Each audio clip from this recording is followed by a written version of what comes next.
How's it going, guys? You're gonna have to give me a minute here. You're gonna get a little bit of echo while I make sure the microphone settings are good, but once I've got those tweaked, it will stop. So should be good on that front pretty soon here. Tweaked, it will stop. So should be good on that. Yeah, sounds all right.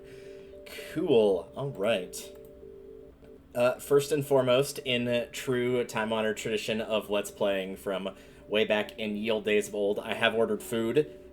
So whenever that gets here, I'm not going to take like a full break or anything, just long enough to be able to grab it, and I'll kind of eat intermittently. Yes, I know, we're doing another one of these, because I have not learned my lesson, but I've tweaked some stuff this time. I've tweaked some stuff. So the first thing we're going to do is actually just hop into the game. First and foremost, for this, I'll probably be posting this one on YouTube. For the record, I'm skipping cutscenes. I'm having the gameplay go by kind of fast. Like, I'm not doing the full... Admittedly, still, to this day, very beautiful cutscenes that play. Honestly, I think this game looks great for the fact that it's almost 20 years old. And yes, I just aged another 5 by saying that. But yeah, this is quick-paced. This is spoilers allowed. But this is what is known as a coin flip run, which is, as far as I know, something only I've ever done, but I'm also willing to bet people have probably just done it under another name. A coin flip run is basically a run of a game where you have multiple units that you can control, and you choose who you do and don't control. However, the big key facet is you don't really choose. Your units are chosen for you by a handy little thing called fate, otherwise known as me flipping a coin. So the way that this works is I usually keep it very simple. Instead of calling heads or tails, I just pick one at the start, which will of course for me be tails. And if it lands on tails, then I will be able to use that unit. If it lands on heads, I am not allowed to use that unit. Now, there are a few exceptions to this rule. As you can see on the list, I already have one character that's allowed. And I'll be adding the other characters as they go on. Main characters are allowed because you're required to use them by the game anyway. Micaiah, Alencia, Ike, and I believe also the Black Knight because he's used in One Survives. Those are all required characters. I have to use them, so I don't get any choice there. 2, there are times where you're forced to take a unit into a level, especially early game, where you don't get a say in that. I will basically be putting them in timeout, as I call it, which means they're put in the corner. They're not allowed to do anything, but like they have to be on the stage. Again, I don't get any control over them. And 3, there are a few small instances, like with Renewal, since they just popped up on screen, where a character might not be allowed, but they have some objective in a stage they have to do. I'm thinking of the stage where Ike and Renewal have to arrive together at the top of the mountain. So if I don't get Renewal, he is allowed to go up there and do the arrive command, because he literally can't beat the stage without doing that. So if they're required in any capacity to beat the stage, or if they're forced into the stage, they basically get minimum allowance for what they're allowed to do. And that's the long and short of it. Now, the big difference you'll see here is when you actually get into the game. No, I have not modded or anything like that. I did a little bit of a practice run here, but it was a thing. It didn't go well. I got Leonardo, and that was it. Yeah, it was no bueno. Did not work out. This is going to be a New Game Plus file, so Peleus will be available, potentially. We'll see how things go, as well as another character that I won't spoil, even though spoilers are allowed. But don't bet on getting them, because there's a lot of RNG involved on top of the RNG we're already doing. Needless to say, we'll be playing this on easy, because, I mean, let's face it, this game's actually kind of, I wouldn't say insanely hard, but it's pretty difficult on normal. So handicapping yourself with potentially only bad units could probably actually make it impossible. It's a bit unfortunate, but what are you going to do? Alright, we're going to speed through all this. And we will very quickly change our options to no animations, combat speed fixed, basically bumping everything to max. You can see characters, EXP, help window will be off, bonus EXP will be on, so you can actually see what I'm getting. And now is where things switch up on my end, where I've done a little bit of tweaking. So first and foremost, 2 things is, theoretically, if I did this correctly, this will not appear on the end of the stream, in terms of me using the bot, because I'm using a robot, Nightbot, specifically, to flip the coin, but also did do it correctly. Excellent. And that is good news for me, because that is tails. So the 1 on the coin is heads, which I usually would sometimes do even or odds, and I usually pick evens. So yes, the 1 is heads, the 2 is tails.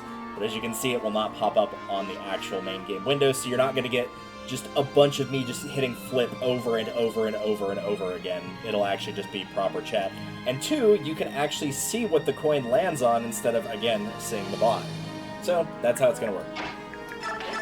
So yes, a tiny bit of tweaking just to make it more quality of life type of thing, where it, you know, looks a little bit better. And man, am I glad I got Edward. Like, I knew I could probably get through this stage with just Micaiah and also potentially Leonardo, but if I didn't get Nolan or Edward, we were going to be in some serious trouble. Alright, Leonardo, we're going to get to use you. That is a negatory. Now, I am still allowed to trade over items with him, so I can still do that. So if I want to move things around like this, I can absolutely do this as well. Unequip the weapon, so we don't have to worry about that, but... yeah, you can still, like, let them do bare minimum, because, like, even with that one, you would think, oh, well, wouldn't that be unfair to, like, give your characters items? I would be taking those off of him regardless, once we got to the point of being able to get to the, what is it, the convoy. So ultimately, it would not make a difference. It's a bit of an abnormal way to do this stage. This is not typically how I do it, but also typically I've got all 3 characters, and Leonardo would have weakened that guy on the left, and Micaiah would have just killed him before taking the damage.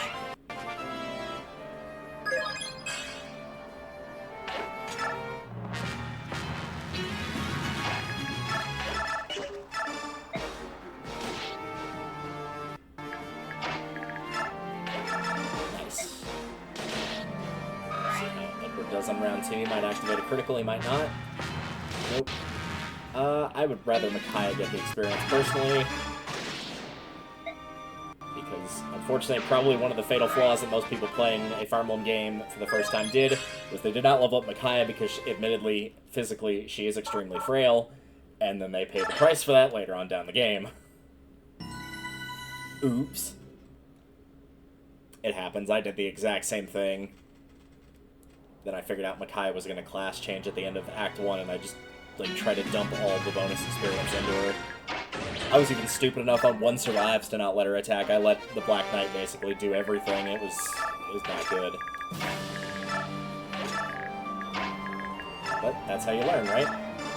Also, I'm hearing a knock at the door, which I'm going to presume is food, so I will be right back.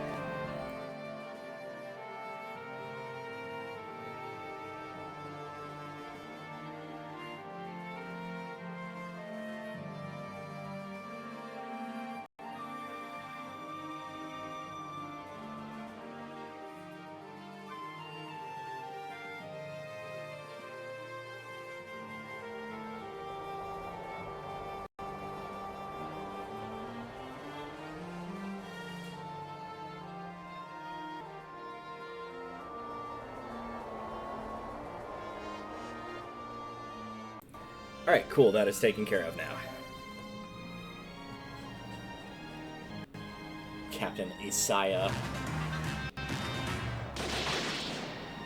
Luckily, Edward got a point in strength when he leveled up, so he can actually kill that guy in 1 round of fight.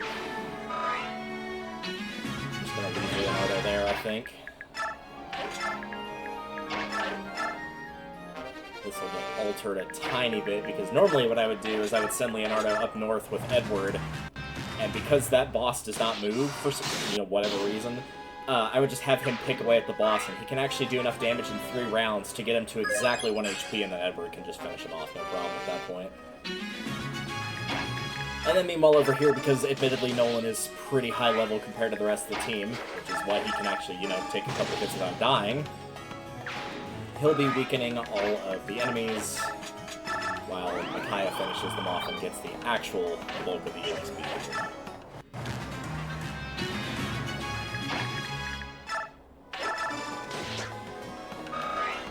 And Nolan's not like a perfect dodger, but he's no slouch either.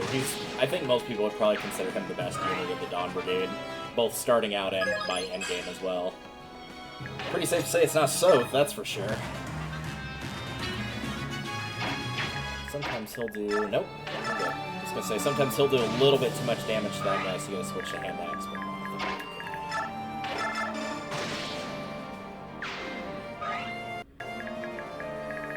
But full health just in case. Also, yes, I did see that fan art. It looked really good. I've been thinking about like getting some more like art in general done for the channel / streams and whatnot. Most of what I use is stuff that I've had for forever. Which, as a side note, for those that did not read it or see it, or you're watching this in the future on the live stream archive, yeah. And I will reset if a character dies, for the record. Nice. But yes, for the record, I am on Blue Sky now. So it's just Delta Violet on Blue Sky, same as it is on here. So if you prefer to follow me that way, then you can do that. The only reason I mention it is because, you know, you have your banner, and it's the same one I use. It's my desktop background for my computer as well.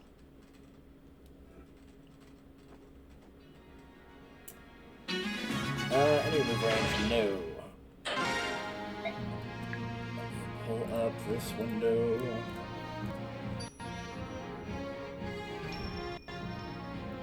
Looks like we are not getting to use Laura. Also, I forgot to flip for Nolan, so you know what? I will make a promise that hopefully I won't just forget, because it's less about not delivering and more just forgetting it. But since I forgot to coin flip for Nolan, we can check for, like, just for fun here. But the next person that I get tails on, I will count that as a heads. Oh, well, there we go. So we'll just say that that was for Nolan, I suppose. Technically, it would be, well, fittingly enough, flipped around, and actually it would be Laura that I would be using, and not Nolan. But let's face it, the Dawn Brigade sections are kind of rough. So yeah, next character I get that lands on tails, we just won't use that character.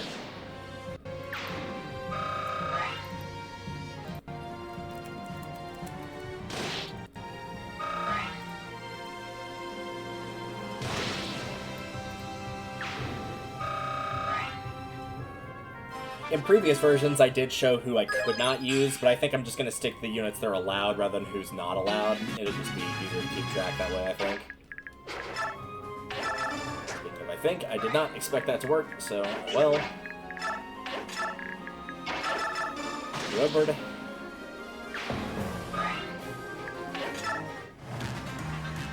Soth. Are we going to get to use you? More for utility than anything. Nope. I mean, we wouldn't have been able to anyway. But, yep. Nope. No Soth. Okay. I am allowed, however, to get him out of that area, so... we'll do our best to do that.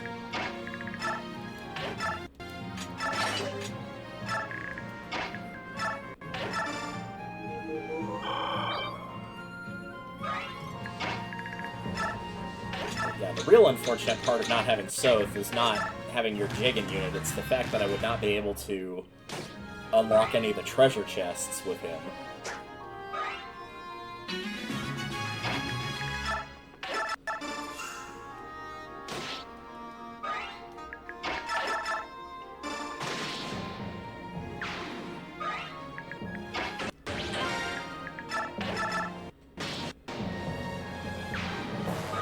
Poor archers, they're just far too frail to be able to do anything worthwhile. This also means, tragically, we will miss out on the wind edge as well. Let's get this guy out of here for a little bit of EXP. And I guess the chest key, so actually we can go grab those things. Yeah, I think I'm going to take my time here and actually make sure to grab all of that stuff, because Thani is an absolute boss killer early game, and it's no secret that, conveniently enough, a lot of the bosses early game are also knights and horseback units, both of which are weak to Thani. So, not much of a coincidence, I don't think. Pretty sure that was intentional.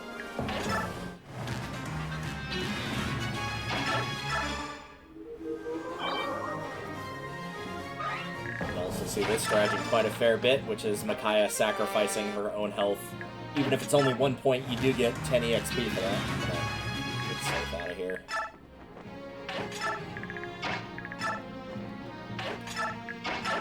This doesn't seem like a lot, but if you're just sitting here doing nothing else and waiting for your other units, like, you can get, 30, 40 experience out of this.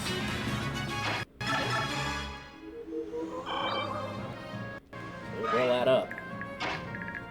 As for you, move this over.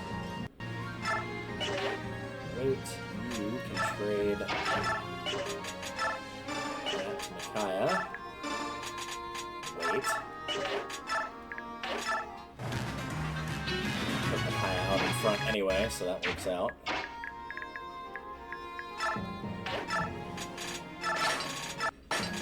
Just move stuff around here. I'm gonna put her within range of that archer. We'll just leave it as is. See how things go. Now, would it have been better to take the Seraph Robe over the Wind Edge or the Thani? Mileage might vary on that. I think most people would probably say the weakest of those things to take is likely the Wind Edge.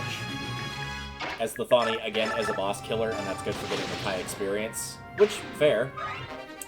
Discard item. Well, we're not going to be using bows anytime soon anyway, so we'll get rid of that. Just get the double attack and knock this guy out.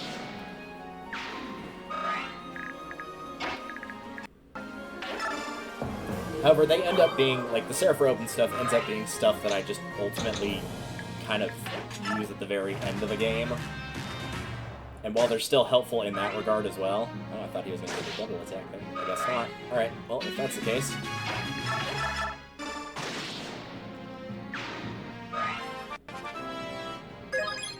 So ideally, if you get characters that have really good stats by that point, where they've capped everything, you won't need it in the first place. Theoretically, but not always the case.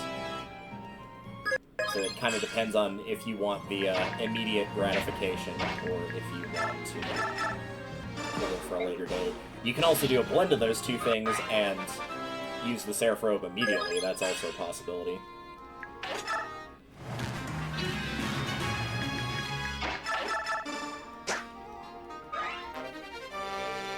Officially stalling at this point to get some extra levels. I don't even need to bother with using Thani, because light will do enough. Make them all Pegasus Knights. Oh god, imagine a Peg Knight only run. That would be awful. Ugh, they'd be so frail, they wouldn't be able to do anything.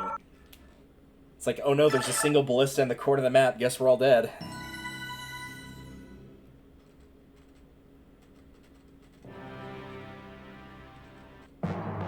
Alright, so who do we get that's new? I think it's just Ileana for now, and then we get Aaron in the next part of this map. So, Ileana, do we get to use her? Yes, but again, I messed up a flip earlier and kept Nolan when I shouldn't have. I realized that's not a fair trade at all, but no, Ileana will not be used, but that has been removed off the board. So now, if I land on Tails again, I can get Aaron, which is good.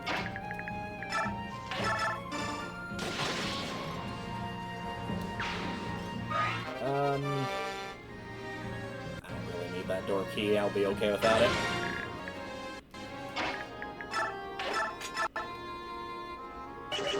How hard do I think that dude can hit Micaiah? Well, there's gonna be one way to find out.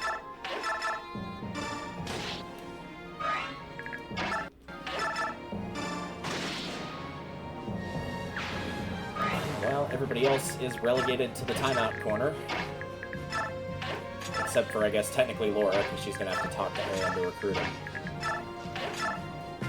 Because, again, if a character is required for something in a map, and that does include technically optional stuff, no, it is going to kill Micaiah. Go figure. Alright, I guess I'll have to swap that around and have Edward be over there as well.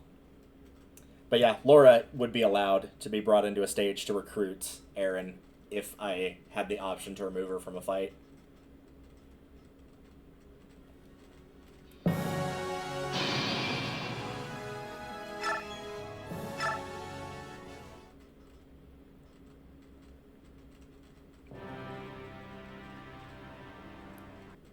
Alright, let's try that one more time. And don't even get to choose where to position your units here. This is kind of not a great starting spot. Alright, well, we'll do a little bit of a old school strategy here.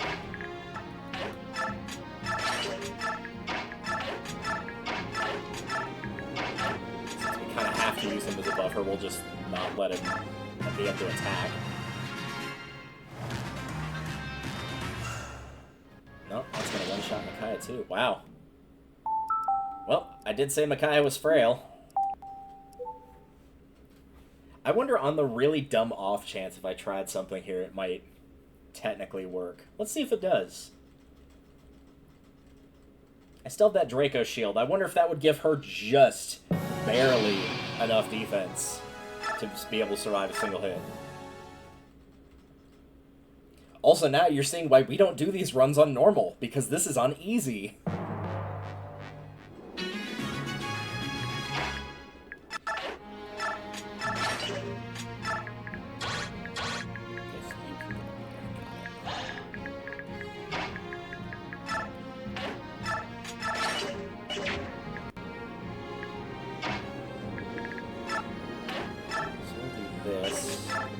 Over here.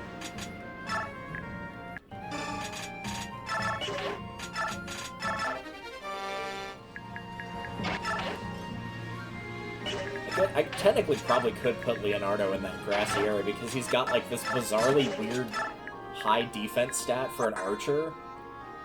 So maybe, I don't know. Leonardo has the growth rates of a mage, which is why a lot of people, myself included, think he might have was intentionally supposed to be a mage when the game was first being developed. But they realized that, oh, you're going to have Micaiah, Tormod, and Ileana all in part 1, and that's a bit much. Plus Laura as well, if you want to count her.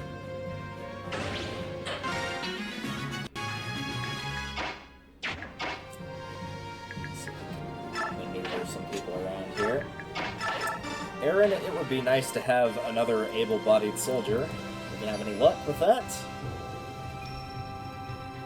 That would be a no. We are not. No Aaron for me then. Alright. So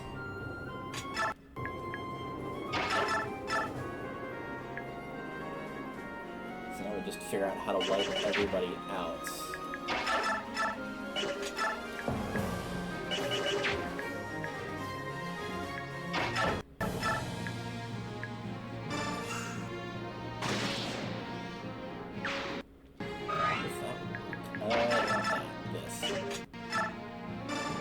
Not what I had in mind, but it'll work. I thought I was going to have to chip at him with Nolan as well, but I will accept that.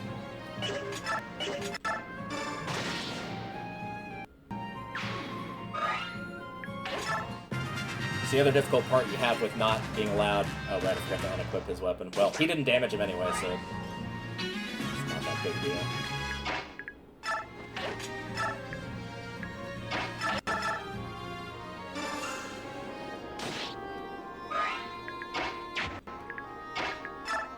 That's probably not worth taking the damage. Let's just do that.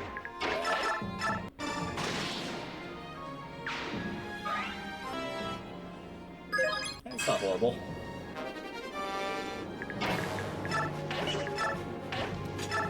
Just grateful we're not playing on normal also because there are a lot of reinforcements on this map. And I do mean a lot. They come out of the woodwork. They're just everywhere. It's awful. They come out of that door a second time, the one that Aaron came out of. They come out of this little right side over here like 3 or 4 times. They come out of this area once or twice. Yeah, it's bad. It's real bad.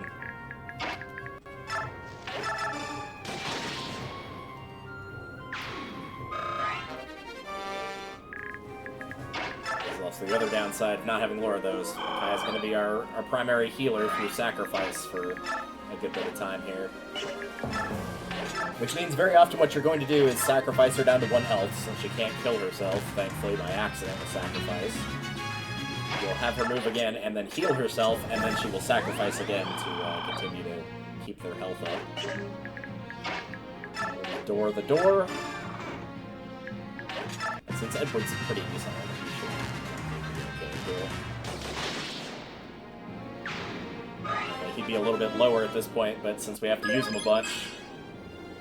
Yeah, he'll be fine. either why these earlier stages can be more problematic is because the good news is you'll have less units, but at some point, those lesser units are going to be way stronger than they would on average because you're only allowed to use them. So it basically means they're going to do a bunch of damage, they'll barely take any damage, etc.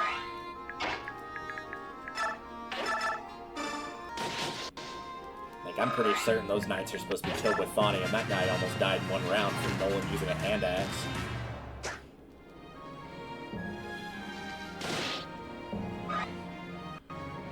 Yeah, by all means, heal away, that's just more chance for me to get experience from y'all.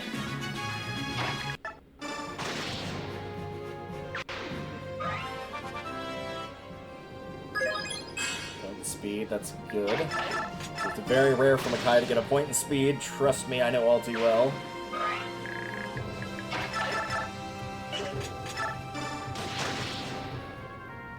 It's the time Makai will get doubled by basically anything that has a pulse.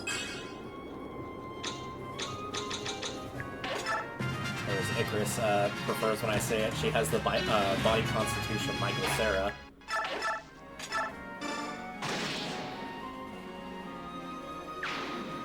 We'll be using her for one-shotting those guys quite a bit.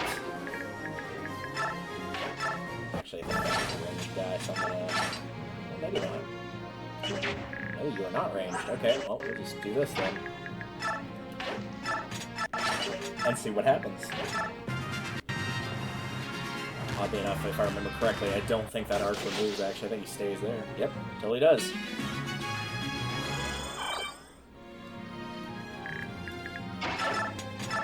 That. Can I knock this guy out in one hit? No. He's got a long one. So basically we have to... I'm gonna battle save here, but we have to hope and pray this dude doesn't move and decide to attack Micaiah.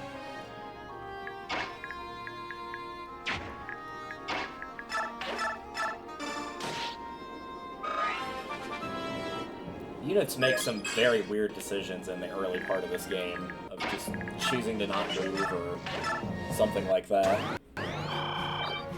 Just very, very bizarre choices.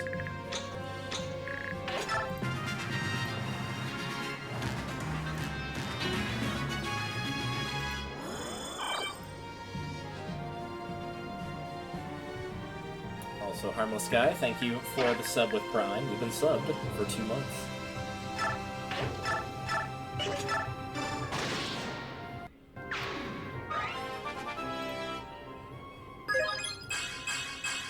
We will dedicate that level to you, since it was a perfect level, which is extremely rare for Micaiah to get. How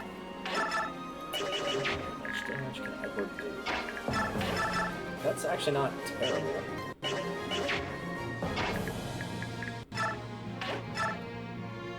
We're gonna do a little bit of farting around here for a split second.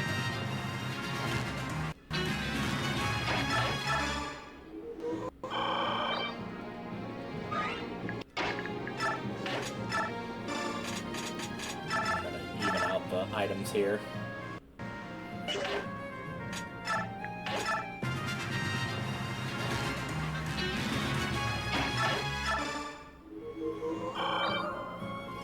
$12, $14. Alright, we'll have Edward go for it next round then. I can finish him off. She's at 9, I believe.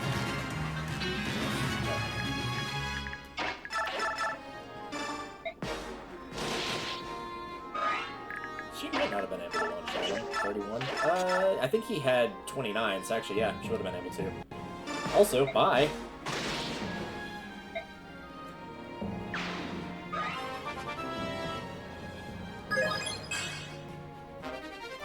It's also part of the reason is the weapon level up, and also for anybody that has not played this before that knows about the bonus experience, it's kind of not as busted as it was in Path of Radiance, and you have to be extremely careful with it, or you can accidentally screw yourself while you're here at the convoy. I'll actually show that for people that have not played this before, but first, we're doing those combos. We get Meg, one of the weirdest units in this game. Armored unit. Basically the stat growth of a Pegasus Knight. I don't know why either. It's weird. Are we gonna get weird on our team? We are gonna get weird on our... Oh, God, this is gonna be a thing. Alright, well, let's add her in, I guess. So we've got our tank, our Myrmidon, and 2 extremely frail units, one of which is a knight. Because of course it is. Alright, well, we'll see how it goes, I guess. Alright, so from here, we can just take off everybody's weapons and whatnot. You're kind of still forced into stages, so sorry about that. I am allowed to give them healing items, but that's only because in case they take a hit, because if I lose them, then I have to restart anyway. So it's potentially saving us from wasting additional time.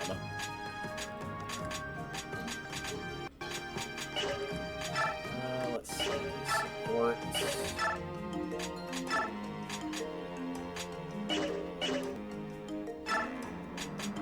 I mean, usually the team I support is these two. Because they're on the front lines, they're often fighting together quite a bit.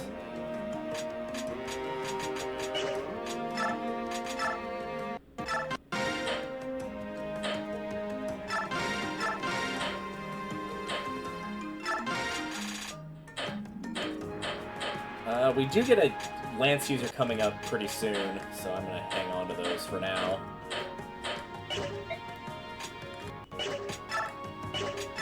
Skills. Take the shade away.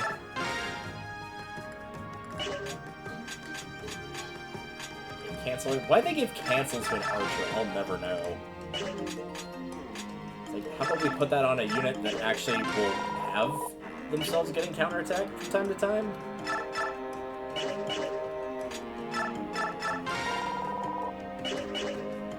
Alright, so really quickly, I'll go ahead and show this off. This is why you have to be careful with your bonus experience in this game. Because I've actually still pretty frequently get people asking me about this. Because you can increase your unit's level, and it's like, why wouldn't you do that? I'm going to pick a low level one so we can see a lot of levels. And bear in mind, I'm resetting, so it doesn't really matter here that I'm wasting all this. So Laura will level up, and she will get 3 points. And then she'll level up again, and she'll get 3 points. And then she'll level up again, and get 3 points. You cannot get any more than 3 stat points across your 8 different stats when you level up this way. Instead of getting, like, the perfect level up with Micaiah, you cannot get a perfect level up through doing your bonus experience. It cannot happen. So, that is why I tell people, yeah, just take the bonus experience up to 99, and then next time they attack, get attacked, heal, whatever, in combat, they'll level up, but they won't take that penalty. Because, yeah, it does kind of suck. It's pretty much something you're only going to use on a unit and actually give them proper levels if you're planning on using them, / the required, and they are very far behind. Because they'll still be behind, but they won't be as behind by doing that. So, yeah, that's why you're going to see me just take everybody to level 99, or EXP 99, and just stop there.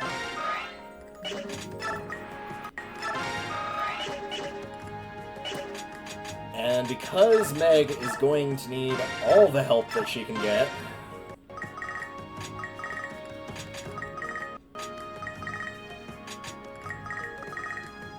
I know I don't have a coin yet, but yeah, trust me, she's gonna need this.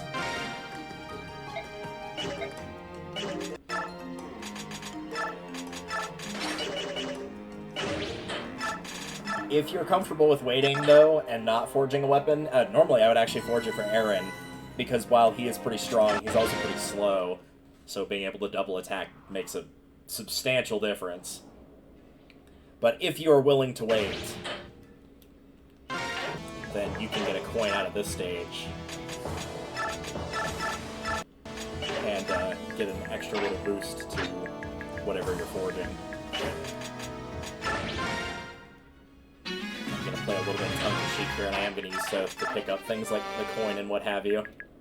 I was going to say Meg probably cannot reach.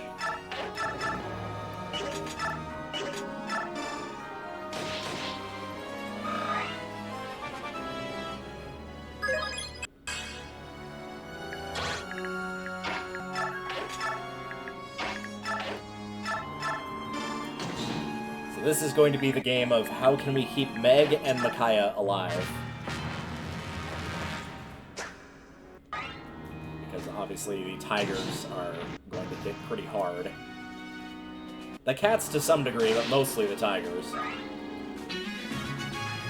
we're gonna hope against hope that Meg's actually strong enough to beat this thing. Yeah, but yeah, this is the issue you typically gonna run into at first, which seems normal for a knight, and then you watch her stat growths, and you get something like that, where she missed out on 3 points, and 2 of them were health and defense. You know, those things that knights are known for getting. Yeah. Not good.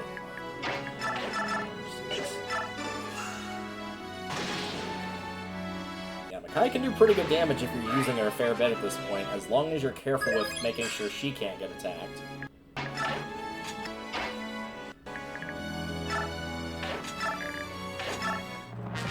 She's basically a glass cannon, which is pretty normal for mages. At least early game mages, it's pretty normal. Honestly, I think I would rather have that experience.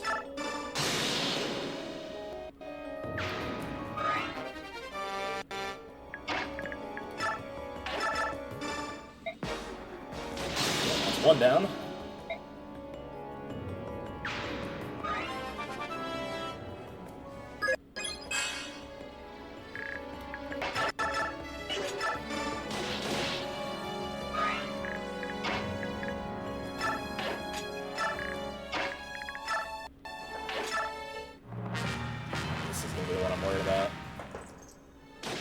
She did survive. She did not do a lot of damage, though. First of all, none of that mess.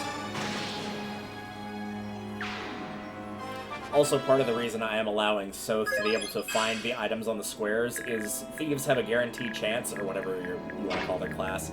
Thief, Rogue, Whisperer, that set of classes, has a guaranteed chance to find objects when they step on the right square. All other units have a % chance, so basically the only difference in between me doing that with Soth and doing it with another unit is just me sitting there waiting for 5 or 6 turns for the luck stat to decide to roll the necessary success rate in order to get me to get the item. So basically we're just preventing me from having to wait extra turns. That's the only difference. It still would be entirely doable with any other character.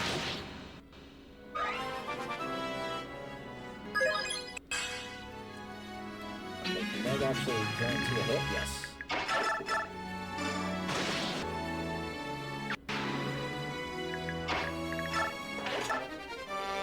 I'll try with this one over here, but no promises. And obviously, again, chest keys, like, on units is totally allowed. Because again, anybody can wield it.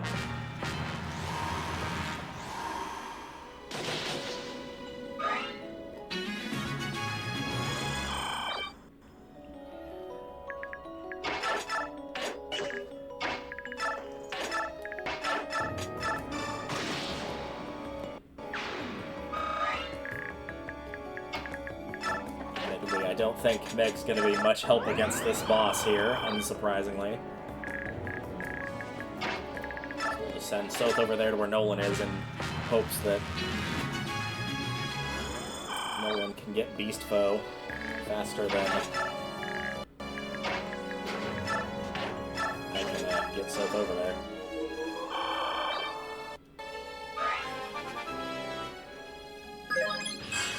Micaiah with 6 physical strength. Wow, that'll be the day, huh?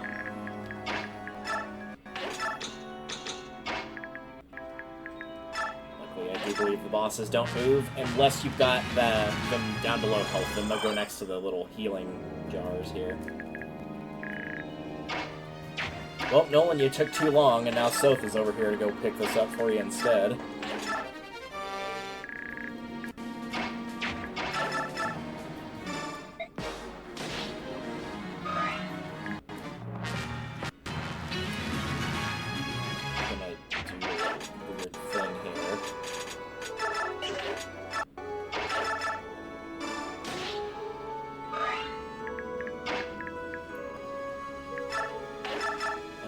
Actually won't die in one hit. That's kind of surprising. I'm just kind of trying to block him in, essentially, to where I can still get that chest. But he's probably going to try to run to heal. Yep. I'll just do this. Grab that. And let's be honest, I probably should have done this earlier, but hey, better late than never. Got everything we need. I don't know if he'll try to attack or not, but it will not really matter, because I think he will die in one hit at this point anyway. Yep.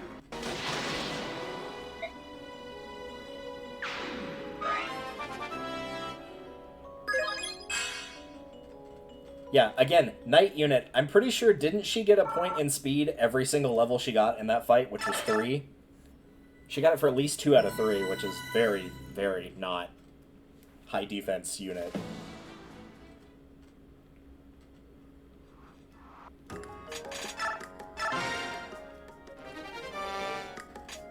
I believe that will give us Valug for that one.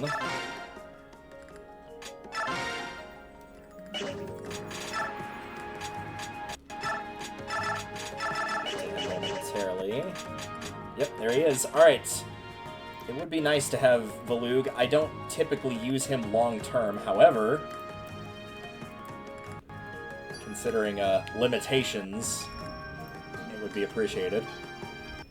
Cool.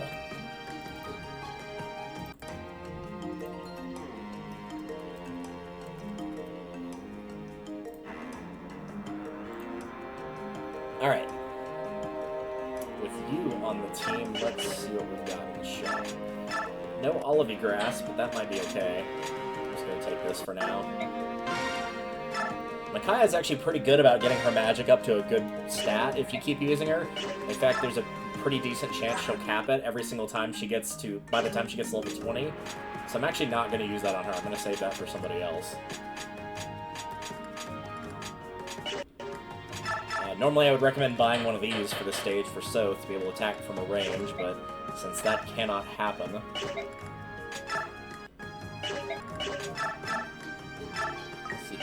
Well, yeah, it's going to be Meg, obviously, since we just got her. Luke's actually pretty high leveled compared to the rest of the team that we're using right now, so I'm not going to worry about him that much.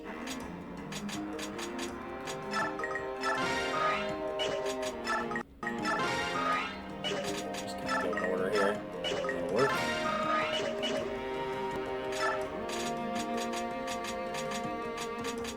Oh, Beast Bow, that's right. I was like, what do we even have just now? But yeah, it would be Beast Bow, which nobody can equip right now except for Valug and Soth, because they don't have enough points, because they have a class change, which is fun. We just got Meg, so she's going to be a while before we can use her for anything like that.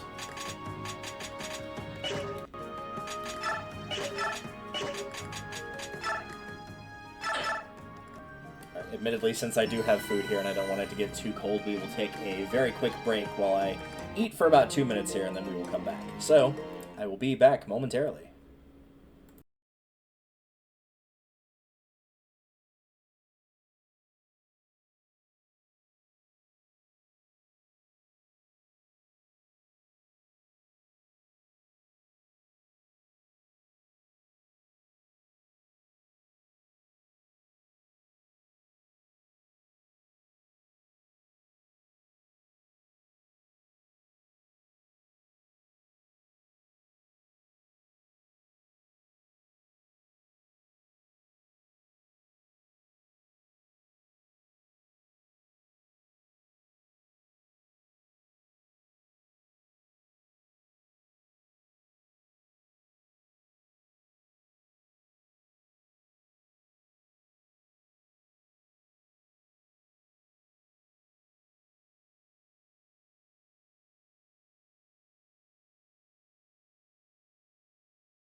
Alright, and now after eating probably what is considered way too fast by many people, let alone somebody in their 30s, let's continue, shall we?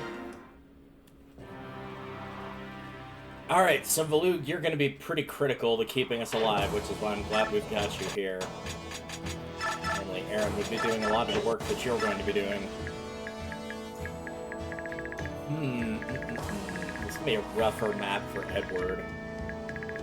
Simply due to the fact that he's got kind of a bad weapon triangle matchup against a lot of these guys.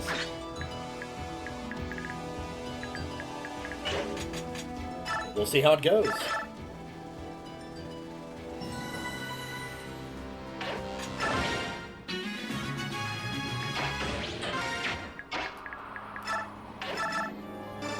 See, this is what I mean. Makai can actually do some pretty good damage if you got her at a decent level at this point. Magic stat is no joke.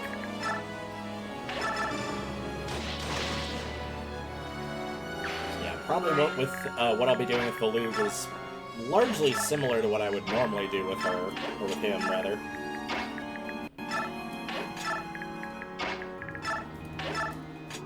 That is kind of take him up north, deal with the reinforcements that will also show up there. Nice critic from Edward. Good strength and speed. Help him take out pretty much the units on going from northwest to northeast, and then Nolan will take kind of the middle. If we divided it into 3 rows here, top, middle, and bottom, and Edward will take care of the bottom row. Meg and Makai will fill in where necessary. Obviously, I don't have any control over the other units, though I will get them later as recruits. Right now, I cannot control what they do, so if they get kills, they get kills.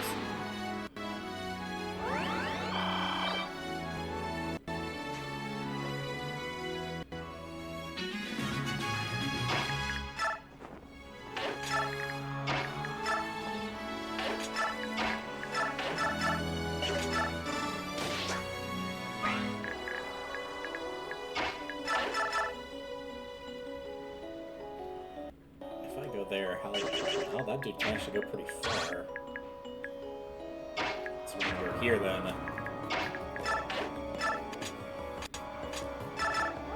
Should have swapped the steel sword, but oh well, too late now.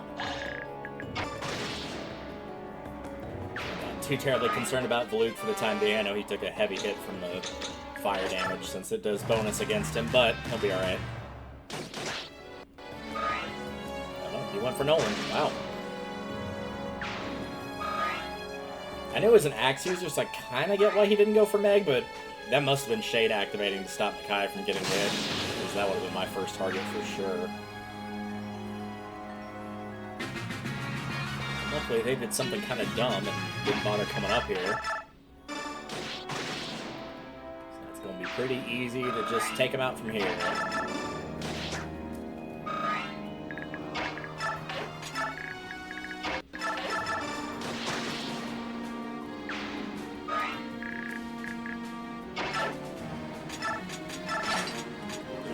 Enough to 20 as well. Yeah, Edward's not a bad unit by any stretch, but this is going to be a particularly tough map for him to hold his own. He's fighting against mages, so you'd have to use range, and a lot of soldiers that are going to have the weapon triangle advantage against him.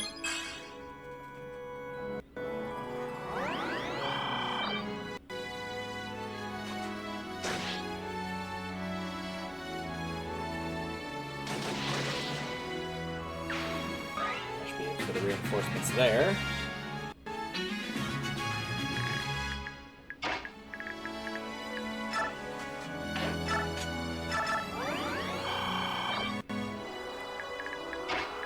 Probably should.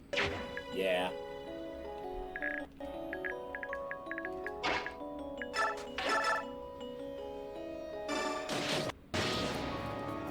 I was gonna send up Meg up north, however, we're going to be getting the combat bonus with Micaiah.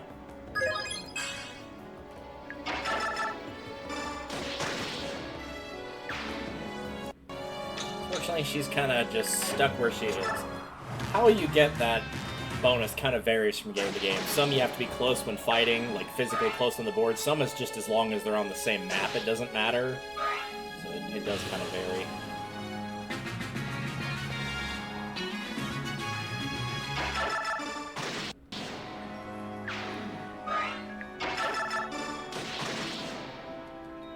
It's not too hard to thin out the herd here. That's probably intentional, because if you play this on normal, it's not even route enemy. They actually change the objectives where it's just to survive for X amount of turns. See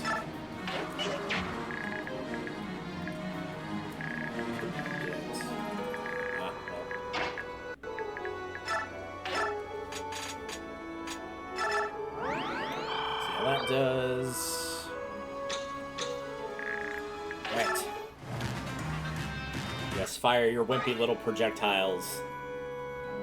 This is the stage of so many projectiles, it's kind of ridiculous.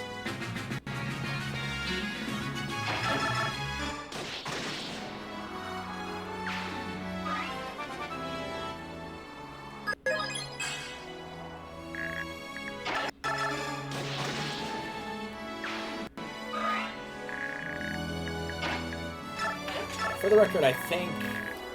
No, I must have killed him already. There is one guy here you can steal a Master Seal from if you're using Soth. So if you are interested in that. It's not as big a deal as it used to be, though. Because now you can just level up again once you're at level 20 to get yourself to the next class. You don't have to have one of those. But back in the day, those were actually pretty key. Kind of wanted to get as many of those as possible. So otherwise, you'd just be stuck at level 20 forever.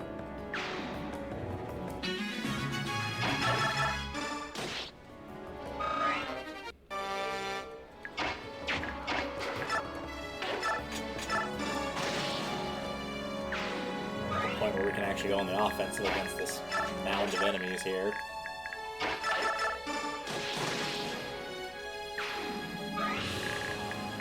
Little extra bits floating around.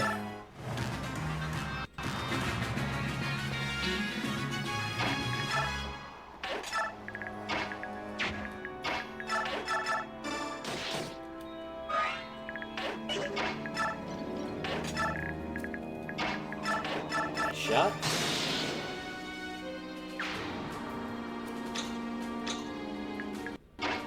Yeah, just in case. I honestly don't think it'll matter, but just in case. This is another boss that Makai will actually be decent against in terms of she will not take any damage from this dude.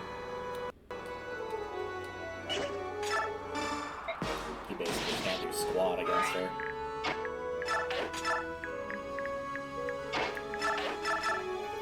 I'm going to intentionally park Edward here, unequip his weapon, and heal just in case, so that theoretically the boss will not be stupid, and he will go after Edward.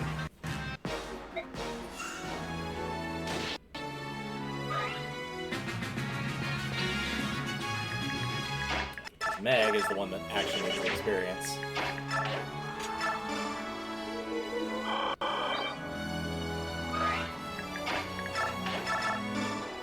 And there we go. That dude and his 70s porn stash are out of here.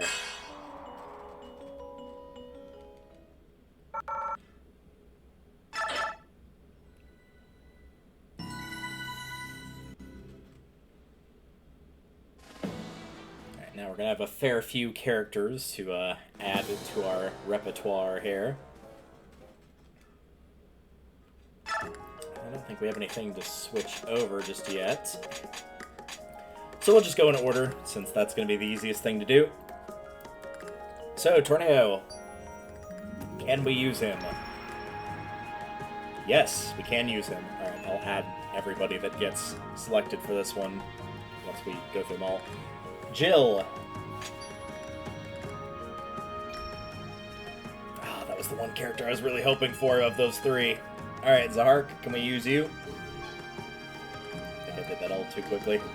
There we go. Nope, we're only getting Tornado, which is a shame, because he's probably the weakest of the three by the time the end of the game rolls around. But it can't be helped, and otherwise it wouldn't be challenging, would it?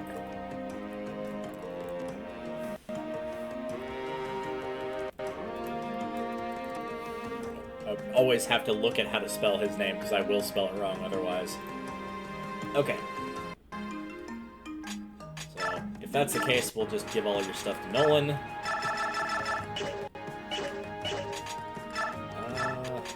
I'd actually rather give the Killing Edge to Edward, if you can believe it.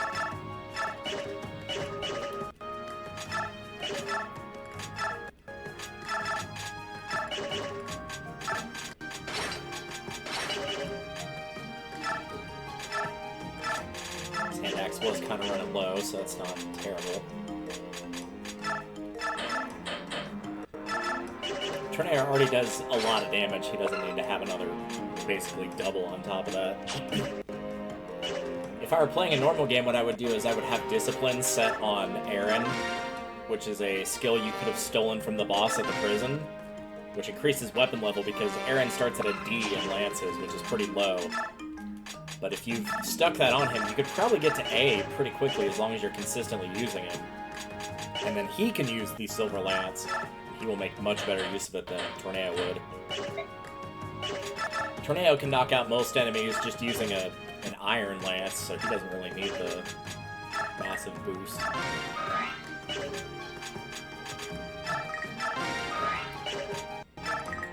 I'm not even going to bother giving him experience because he's already promoted once, so he doesn't need any more. Anything in the shop? Not really that I need. Don't need a forge. Not leveled up. Other supports.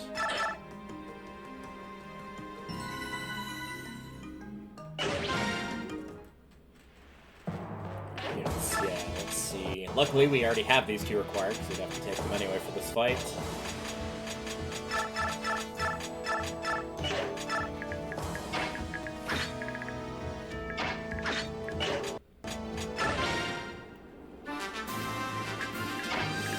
A bunch of armored units come up through that section. Meg wasn't so slow, I would let her attack that enemy, but that's not going to happen, so no dice there.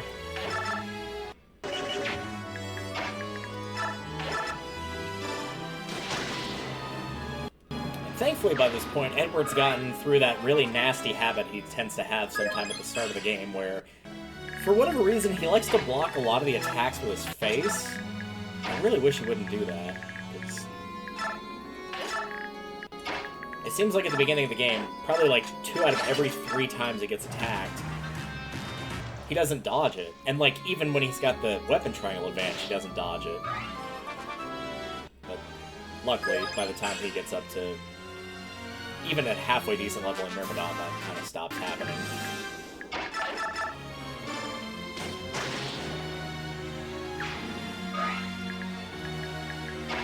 Got that guy, because I don't really care if the mage attacks Micaiah, he's not going to be able to do any damage anyway.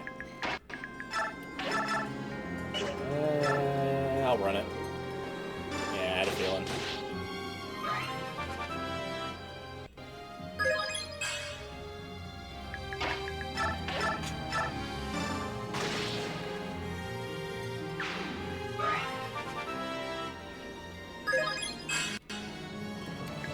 Pegasus Knight up.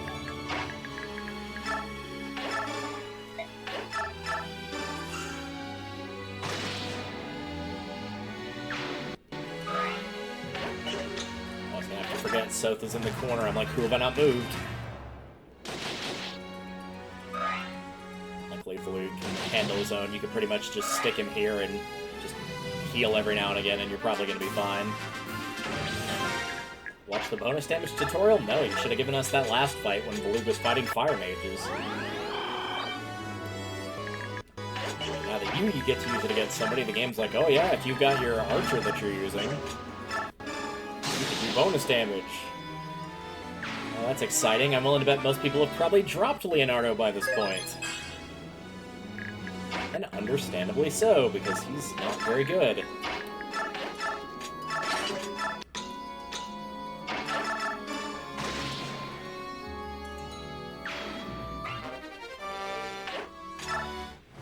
When you consider the other 2 options you get for foot soldier archers that are phenomenal, and he's just kind of not great by comparison.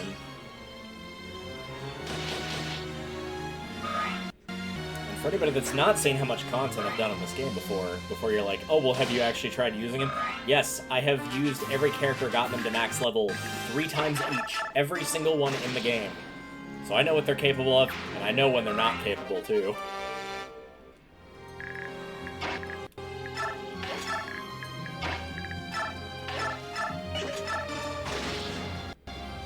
We'll tap to the head and see you later.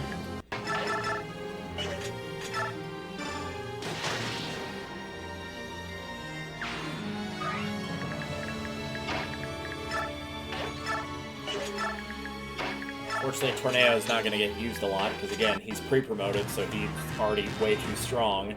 I don't need him hogging all that experience other people could genuinely use.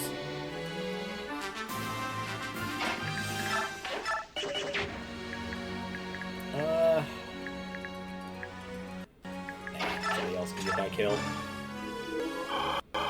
Meg can get over there. Nope. She sure can't.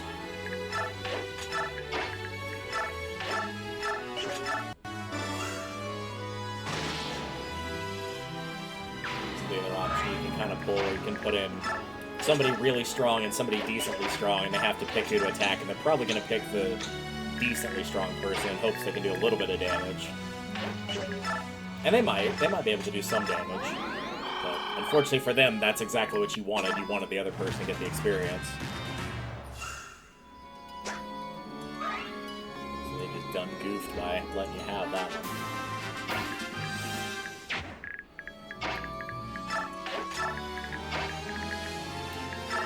Move here on the off chance I need to put my high up amongst all those characters.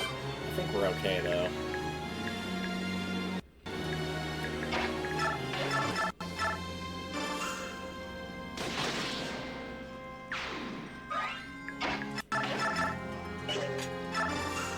Nolan's probably gonna either class change either right when the next map starts or maybe by the end of this one.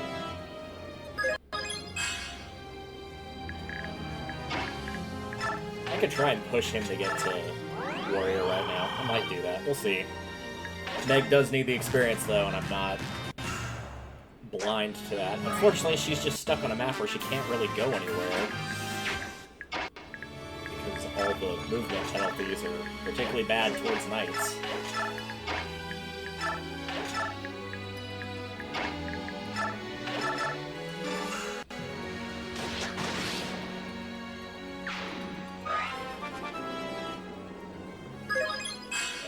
Close as well, this is normal. It's pretty normal to have them getting close to class changing. About by the time you get to the swamp level, they're probably there, if not pretty close to there.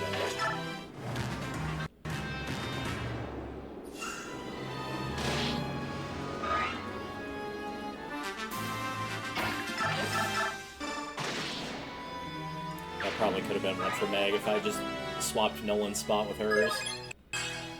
Yeah, oh well.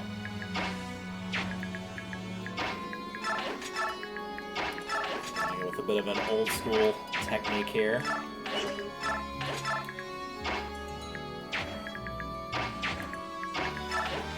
Which is the wall. If it ain't broke, don't fix it. If you don't want them to get through and get your back lines, don't give them the option to.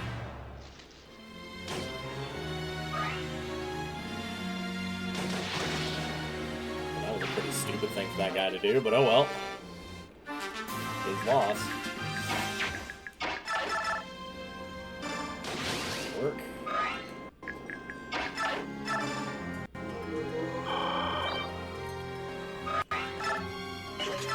That was mostly just for the extra hit chance. Yeah, go for it.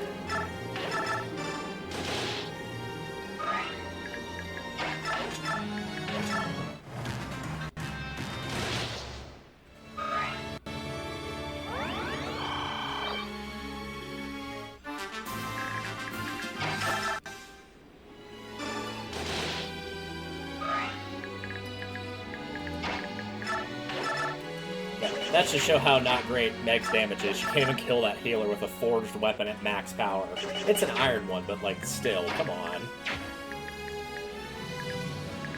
I don't think she can be able to damage this dude. Oh, no, she actually can. So how come she can do that much damage to this guy and can't, like, she only do 8 more damage by comparison? That guy's defense is 14, and, oh, I guess that is right. I was expecting that to be a 0 or 1, but alright. Well, I'm not going to attack, I'm just going to heal him.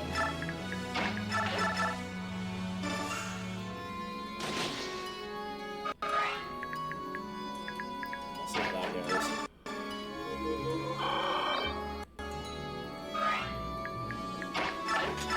Chance somebody tries to do a dumb here. Is that enough to class change? Yes! Steel Axe Heavy? Yeah, that could also be part of it. Could also be the weapon he's using.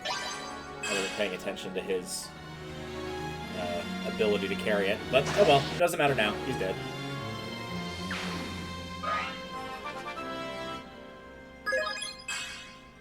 And let's be honest, it is probably best if Meg... Ah, there we go. She can double with the heavier weapon, but maybe that was because she just got the level up, so maybe that gave her the necessary speed to be able to do so.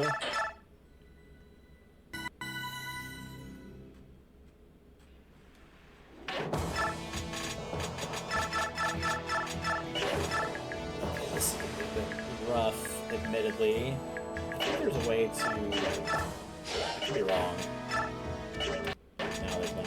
I swear that there's like a 2-part stage like this where you actually can give EXP to your units.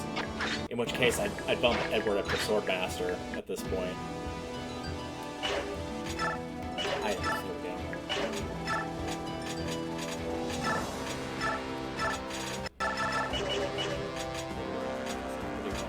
Winda just kind of not doing great.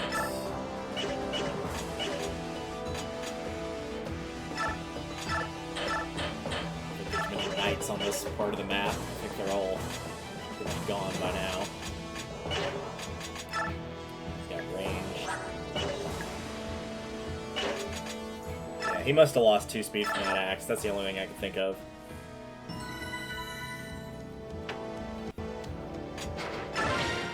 I can't even get over there. Ugh.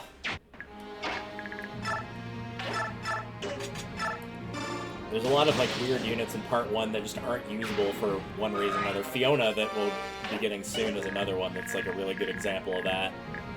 Of like, oh, you get a horseback unit. That probably would have been extremely helpful maybe like 3 maps ago.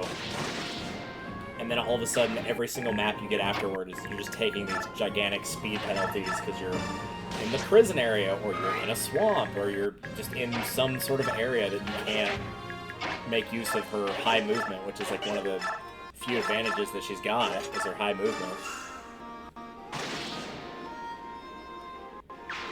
I might actually be dead here as well. But, what I could do is technically this. Hornet Hares. Hornet Hares indeed. I think I prefer the Moldy Onions line. I think that one's a little bit better. I think the alliteration actually kind of weakens it, not makes it better. A shame, really. So now, who am I going to put where? I think on that left bridge, I think it's got to be Tornado and Edward. To try to get Edward up to Swordmaster.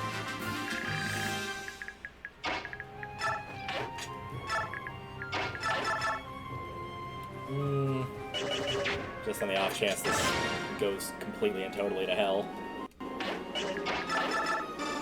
Kinda like that. Kinda like that.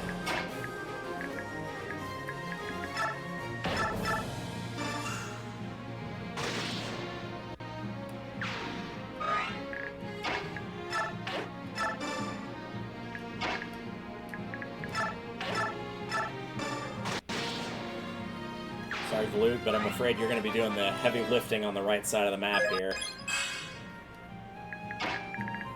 Normally, if I had Jill, I'd be sending Jill up the side of the right path as well. And sometimes Nolan, depending. But let's face it, trying to keep all the Murado Knights alive is pretty freaking hard. Because they make really dumb decisions. And I might be dead here anyway, so it may not even matter. You're gonna need all the luck you can get, my man. This is why Wrath is an arguably bad skill. This is showing it off right here. It's like, yeah, he's getting kill after kill, and that's, like, good for experience, sure, but if any of those attacks had connected, because if somebody had just stayed there, they would have just blocked, basically, their ally from coming in to get the kill shot. So basically, Edward got really lucky / fortunate he's a speedy unit to be able to dodge all those attacks, and thankfully he got all his health back because he class changed. So yay. Once he gets to Swordmaster, honestly, he's fine. Like, that issue kind of goes away. He's got enough health where he can take more than one hit, and he'll usually be fast enough that most of the time they're not going to hit him anyway. Let's get this little sneaky jackass out of here. And now we play the game of messing with the ballista. It's predominantly Tornado, where we just stick him in the ballista's range, because it's going to harmlessly plink off and do nothing because of his absurd defense. And then once the ballista is out of ammo, we'll rush in and defeat everybody.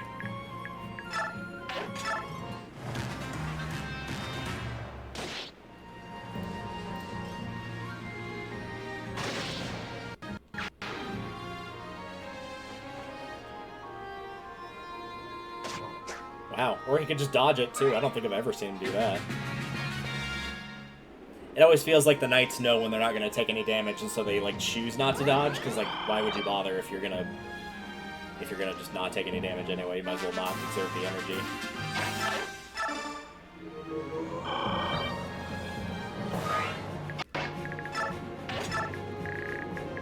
So everybody go ahead and get into your various positions.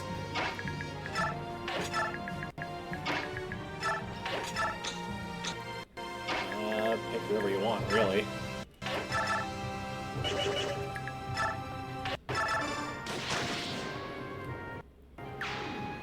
One upside of using the Laguz units in this game, and admittedly, they've kind of fallen from grace. They are not as good as they were in the prequel of this game, tragically. But at the very least, you don't have to worry about the weapon breaking. So when you're just kind of doing a general cleanup to make sure that no shenanigans happen on a certain part of the map, you can absolutely do that with Baloo. Because he's got form shift, he'll never shift out of his wolf form unless you choose to.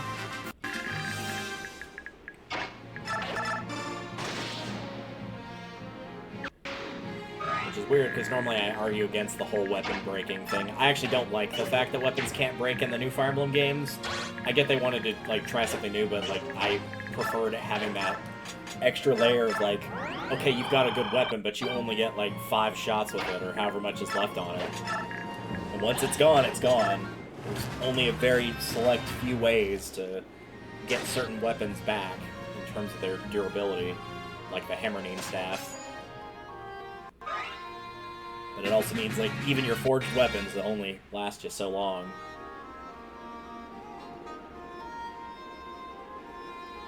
I think that's kind of the general attitude towards that I take towards forged weapons. Let's get that guy out of there so he can't cause any problems. Is basically you're using them to help your units catch up of like, oh yeah, they'll do a lot of damage with XYZ weapon. However, by the time that weapon breaks, theoretically they've gained enough levels to where all their normal weapons can hold their own.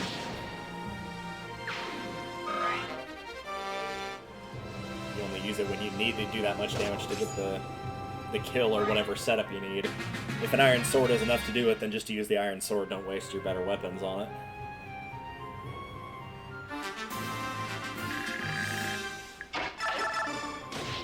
These guys can't hit Valug for nothing this time around. Usually he gets hit a couple times, but it's just not been happening here.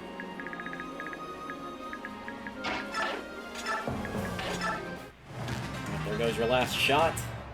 Oh, and what do you know? It still didn't do any damage. You didn't miraculously gain 10 levels between the last shot. Who'da thunk? Alright. So that's now gone, so you can see what his range looks like. Go to, like, here to lure that mage over.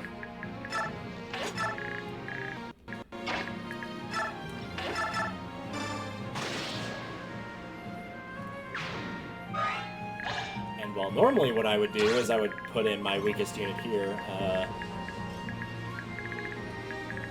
Go with Edward, I think.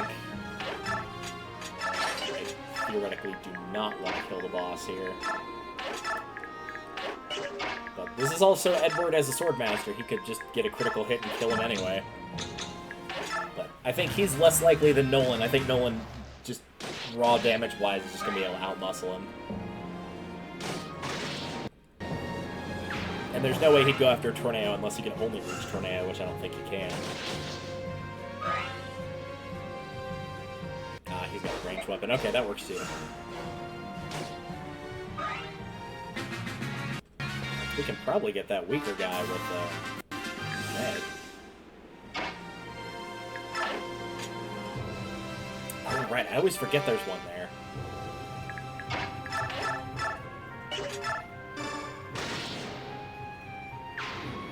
Cool.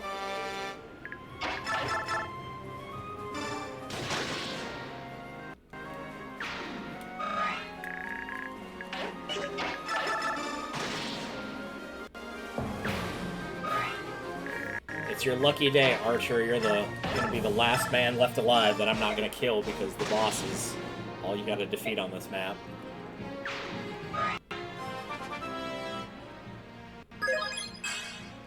Paragon, which will double your EXP. Could come in handy. We've got 2 people at class change, so they're gonna have more spaces for skills now, which is good.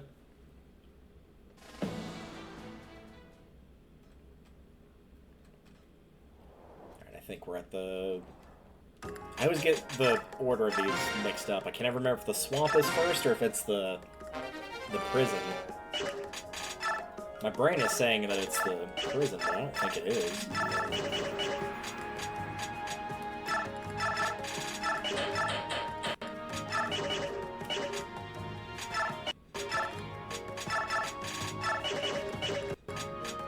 Ah, right, Fiona. I completely forgot about her. Like I said, don't use her much, and there's a good reason for that.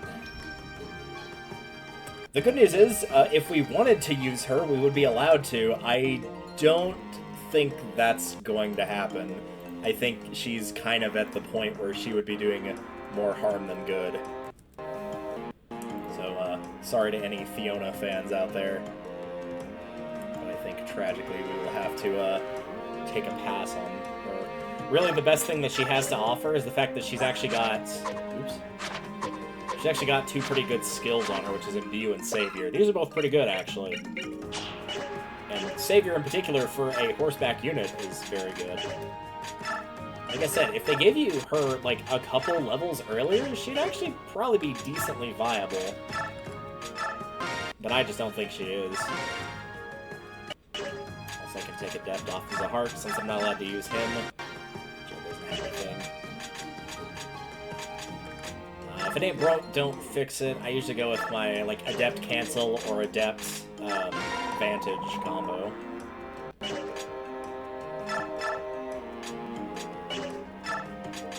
What is his magic doing? Yeah, he's got it capped. He usually does, so... He will actually get more out of Imbue than he will Renewal, because that's 10%, so you get 3 off of that. I'll take off Beast Foes, since we're not fighting any of those for a good bit of time. And Savior might actually come in handy.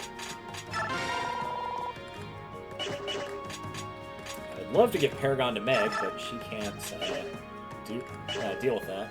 She does have Fortune, which will block her from getting critical, which is good. So I think the one thing that can mess everything else up is a critical.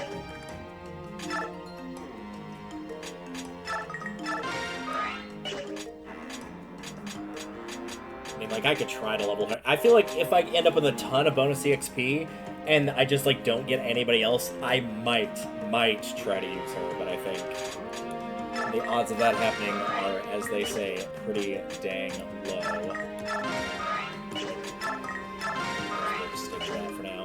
Yeah, he's still 13 levels ahead of everybody else, so I'm not going to give him any extra experience here.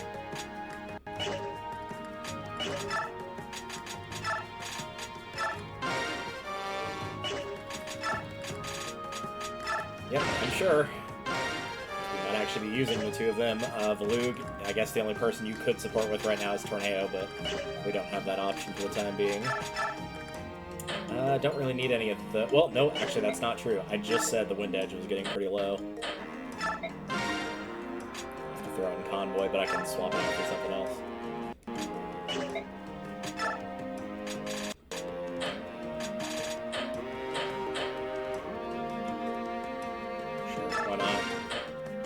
I'll hang on to that because Makai will class change at some point, and then she will be able to use those. That can go. I don't think anybody really needs a forged weapon. I think we're good on that front.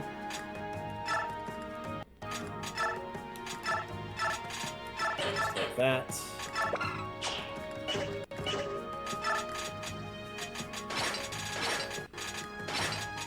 Yep. It's fine that those are getting close to being broken, because he's got plenty of weapons. Which one are we doing here? We're doing Prison? Gathering Hope. I think that's Prison? That is Prison. Okay. For as much as I know about this game, I don't know why my brain cannot remember for the life of me the order between those two.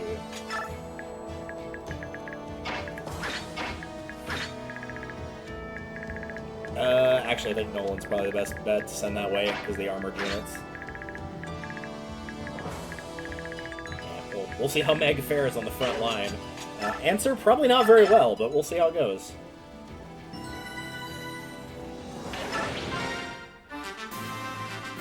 Yeah, this is the first time you had C's for an objective. Which is a bit surprising, because that's usually like one of the first objectives they give you in a Fire Emblem game for your victory condition. Didn't think you wouldn't get one until now. That's gonna do too much damage. Alright, Edward, you know what to do.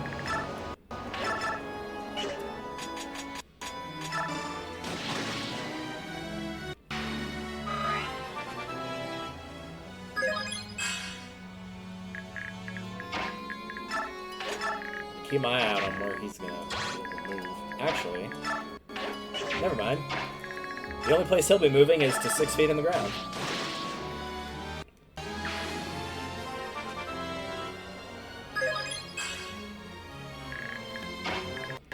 We do kind of have to move him around because reinforcements are going to appear where we started, basically.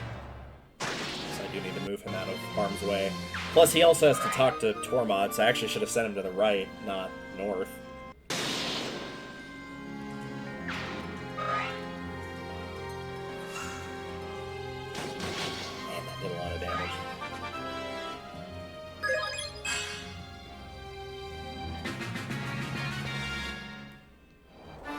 There they are. Nope, I don't need to know how to door a door. In fact, we did that ages ago, so we really don't need to know.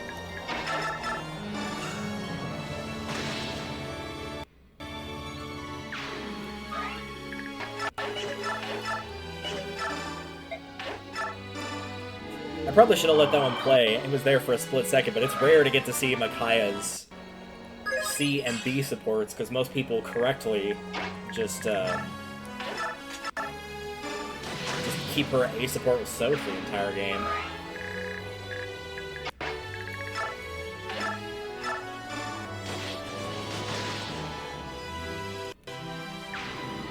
Doors open. Just in case we need to wall off, we'll put the Valug up here so that Meg can't get attacked by too many units in one go. I'm going to do my best to let her get a good bit of experience on this map, because she needs to catch up. So I might leave Edward where he is, let him take out that Myrmidon, sure, but the rest of it will be an experience mine for Meg. And since reinforcements are going to pop up down here, we'll leave Nolan there.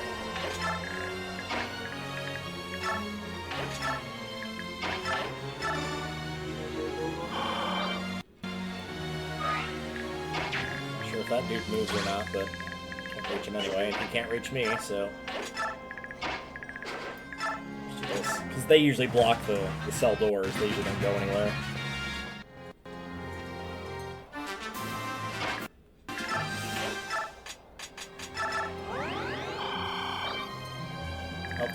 Nice. You put it in such a way that I can't talk to Tormod because he's blocked by the other two chocobo butts. Alright.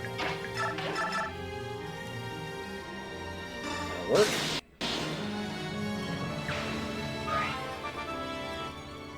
Oh, good. HP and defense. Thank you. Thank you.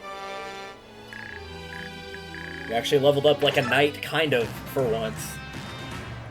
And again, because she levels up like a Pegasus Knight, her resistance is actually pretty good. Which, again, does not fit stereotype of knight. Yeah, 10. 10, and already capped, mind you. Like, what? What is this character?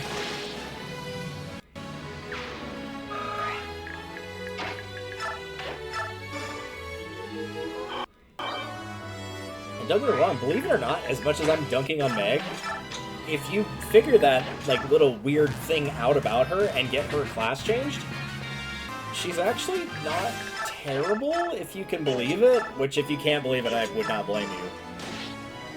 But yeah, she's actually, like, kind of passable? I mean, she's not going to be breaking any records or anything, but you can use her. She's definitely usable.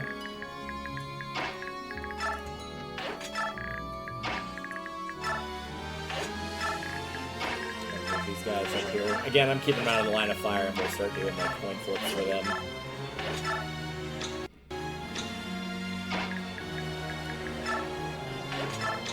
Keep them where they are. Alright, let's start with Tormod, since he's the supposed leader of those three. Tormod is allowed, which is good, I guess.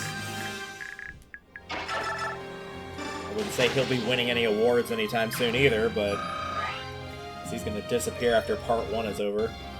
There's Miriam, who we can also use, who again will disappear for a good bit of time. We're going to go 3 for 3. Do I get Vika as well, or Vika? I don't know how you pronounce her name. Wow, all three units that I'm not really going to get much of a chance to use, but alright.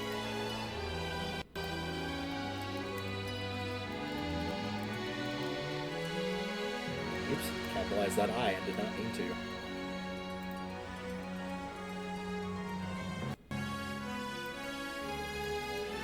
Yep.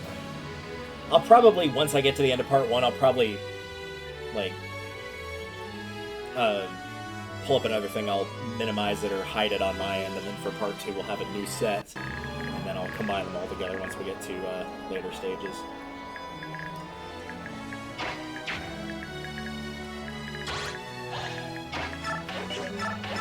Alright, so just because I've got those 3 characters does not mean I have any plan to use those 3 characters. In the swamp level, there is one thing that they're really helpful for, namely Tormod taking out the wyvern that's there, because that wyvern's actually kind of tough, based on where he is and how he moves around. But other than that, not too terribly great. And again, they'll disappear at the end of part 1, and you won't see them until about halfway through part 4. So their availability is not what I would call great.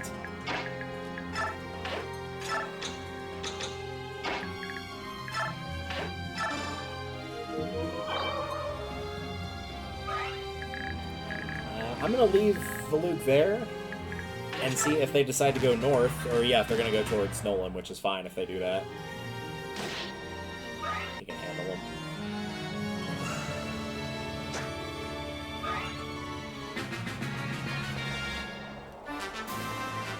So he's going to get most of that health back anyway.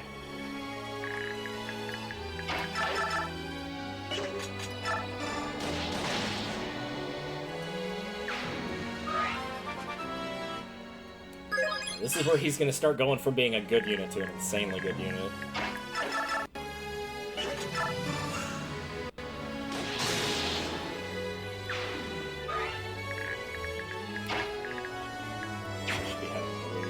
doors because he doesn't have any weapon level, technically. So we'll do that.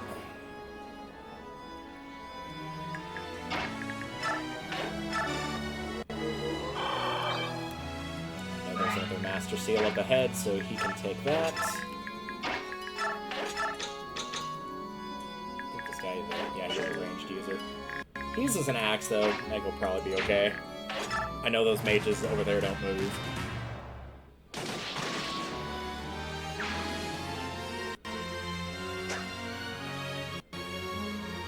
Yep, she's fine. So the thing you also have to get used to her doing is, like, when she's... Unlike a knight, she'll take a lot of damage when she gets hit, but also, unlike a knight, she can actually dodge a decent amount of the time.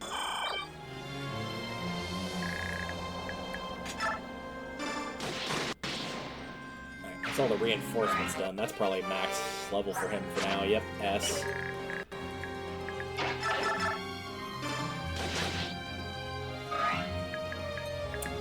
There's not much reason to let her go. Because we still have 1 survives, and she's only 1 level away from capping, and she'll get it there. So it's honestly fine if we just wait. So yeah, I guess we just don't do anything.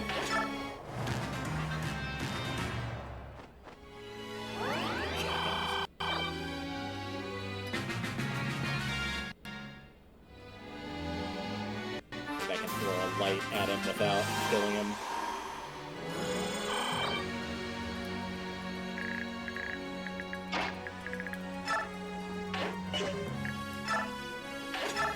Can I throw a light at him without killing him?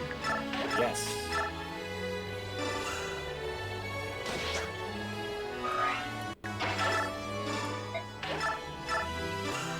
There we go.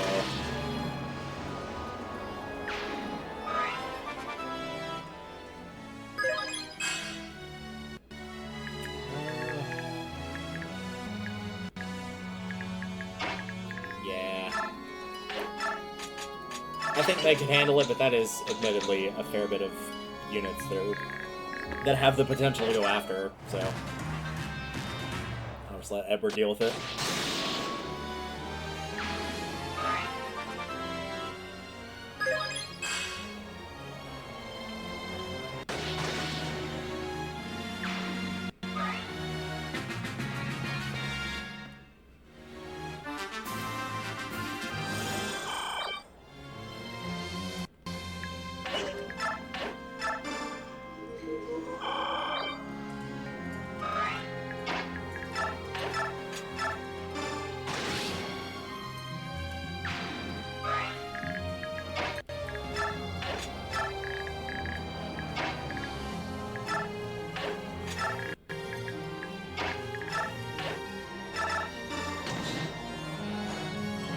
So we need to put 1 spot above where I've got him standing right now to get that item.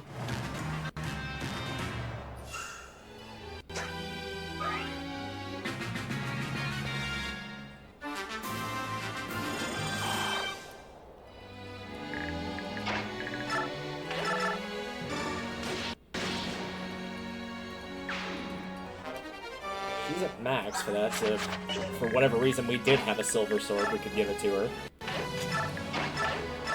First one, that's where it was.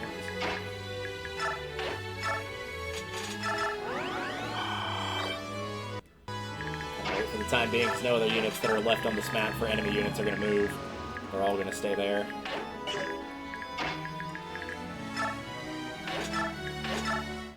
See how Meg does against this guy, and if she can't do well against him, I'll have the lead take him out. Nah, should be fine.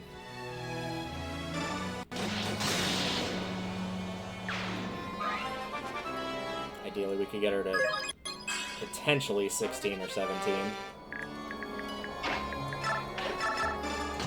There's the last of those guys.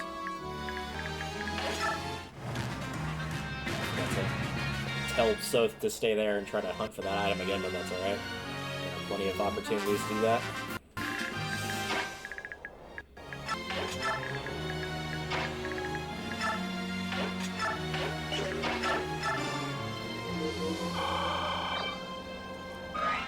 There it is.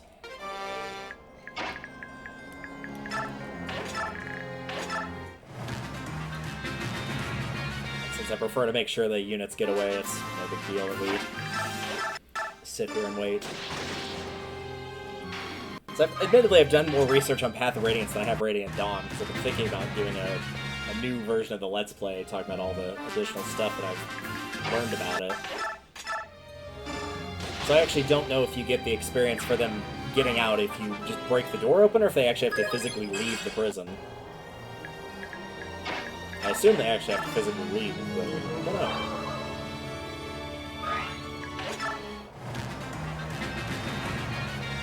Luckily we can beat the boss anyway, since it's C's, not defeat boss. We can kind of just have her sit here and wait. She's got a good chance to dodge, and she can't get critical because of her skill.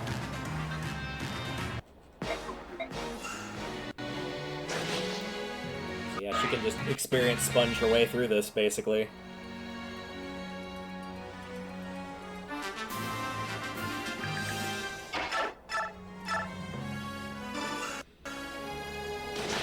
See if he heals. Like, actually heals himself. I don't know if he can. I don't know if he's got a healing item. He does. Cool.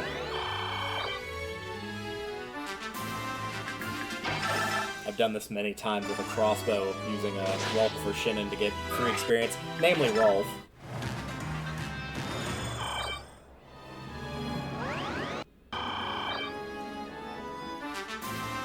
It may be a little dumb, but it is effective.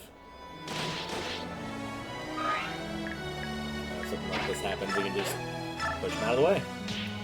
He does have a storm sword, but we can just keep pushing her out of the way.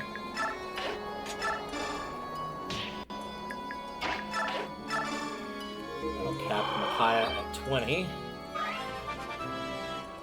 Those aren't horrible stats for a 20 Micaiah. Honestly, 13 speed, 19 skill, that's pretty good. I'd say it's above average for what I usually see for her.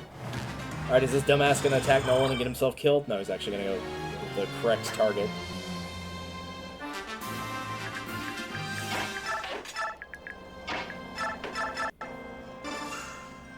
Oh, I wasn't paying attention. Well, that's what I get for moving too quickly.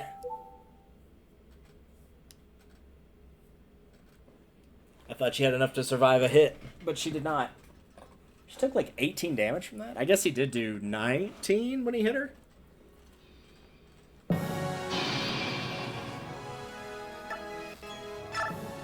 Well, heck. Guess we're doing that stage again.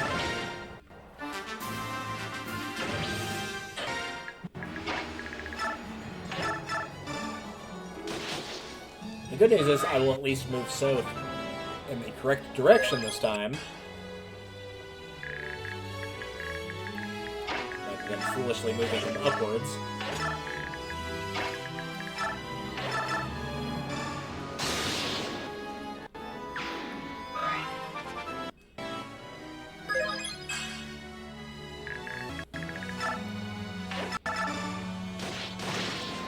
Alright.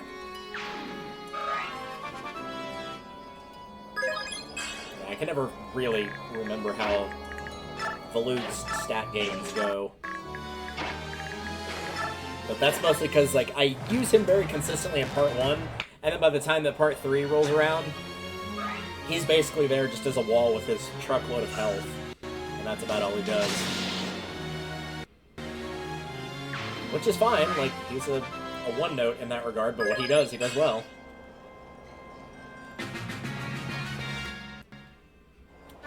I don't need to know how to door a door.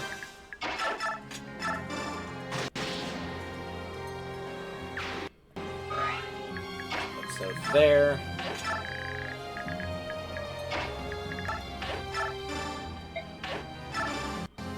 Go ahead and get the text out of the way here.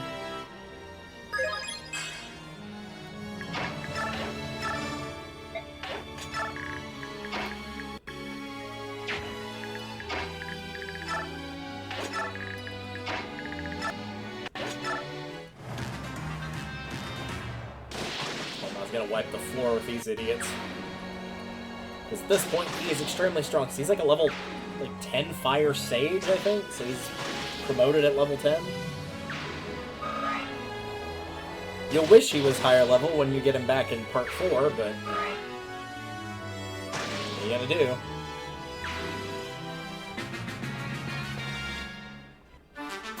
Oh no, he's level 5 Sage, but still, that's enough where he'll be fine in these situations.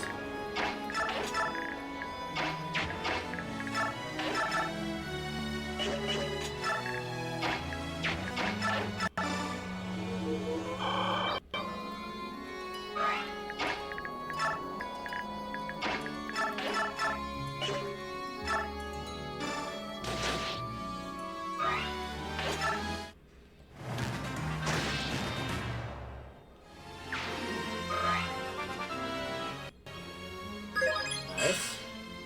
That's fine. That broke.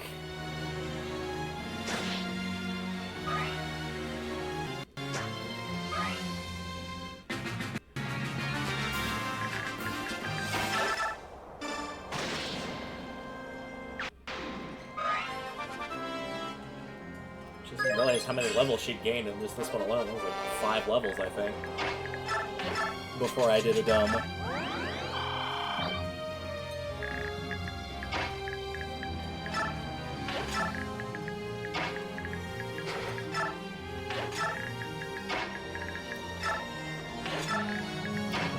We'll leave you there.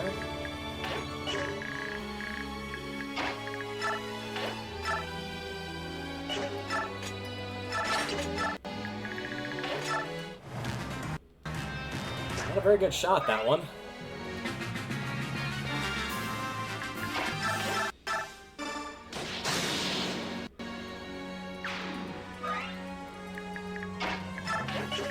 Avoid breaking that door until I get that other archer out of there, just so the pathway is clear. I don't think he's going to cause any problems, but you never know.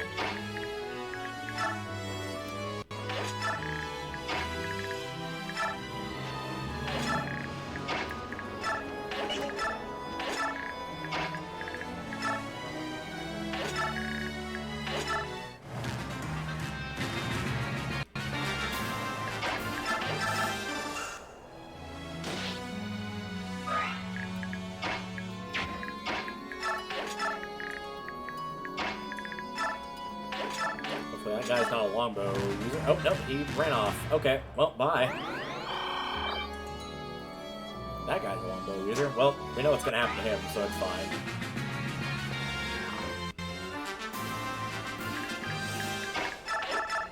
Let's see if she can get over there. That's only like 5 tiles. Surely she can move 5 times.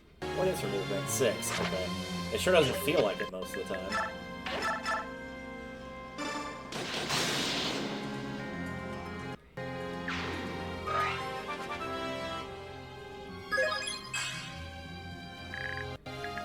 Because I don't want to risk it.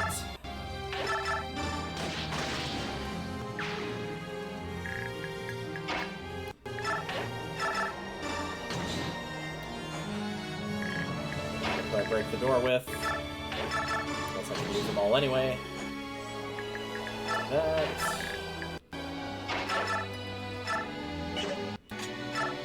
Let's go for this guy since we can't double him.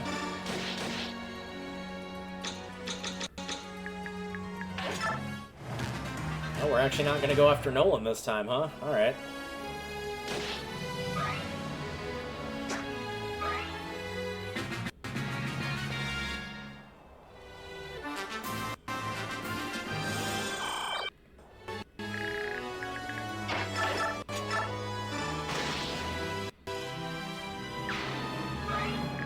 I suppose we could go ahead and knock him out. Why not?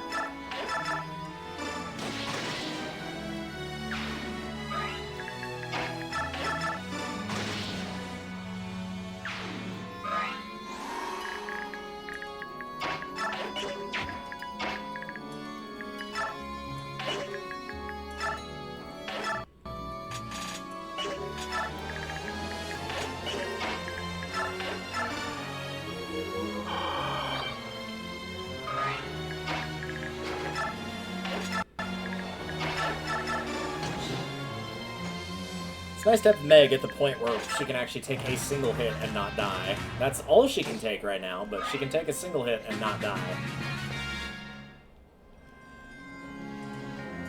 come the mages. Which, thankfully, like I said, I'm not that worried about those.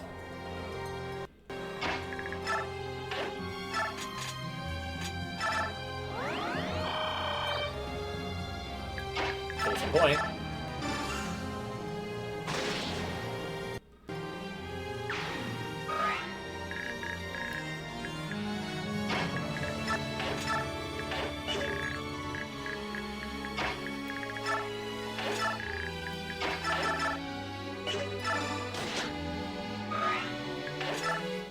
Who the mage is going to target after this little attempt at spear throwing down here to damage Nolan goes.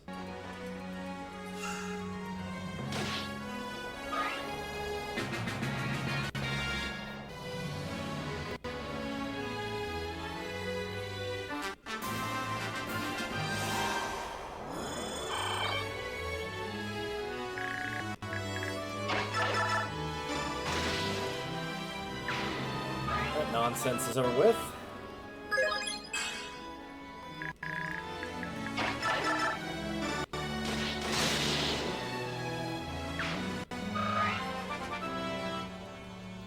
He's kind of low, so I'm gonna knock this one out because I think the Wind Mage will probably do less damage overall. I can also heal with Micaiah because Micaiah won't take any damage from that guy, so I'll just heal this. And the dogs, no, I don't need more dogs. I'm gonna mute while the dogs bark and scream. Oh, what? The meta stopped. Oh. Did the owners actually take care of their pets? I don't believe it. In the year of our Lord, 2025? Could such a thing be possible? For anybody that's not watched any Stardew recently, you know that those dogs are very loud and freak out anytime anybody walks past that door. To their apartment, and since their apartment is right next to the staircase, that happens quite a bit, as one would wager.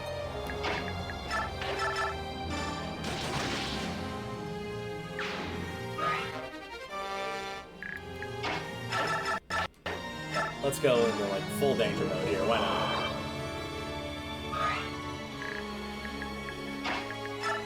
It's the equivalent of, like, putting yourself in peril in a Paper Mario 64. Or 1,000 Year Door, either one. I never had the guts to do any of those types of runs. I always felt like, oh yeah, sure, you can have 85% dodge and an extra 3 defense, but it just won't matter.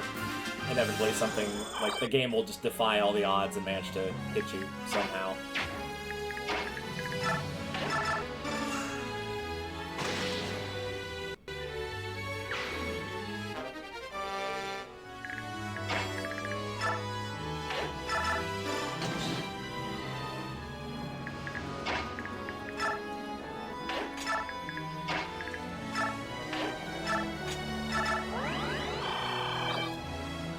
Pick that up?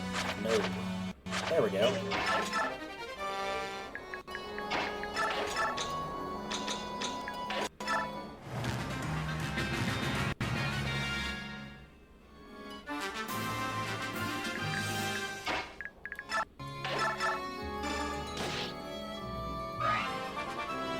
Forgot what her defense was last time we got here. I feel like it was lower,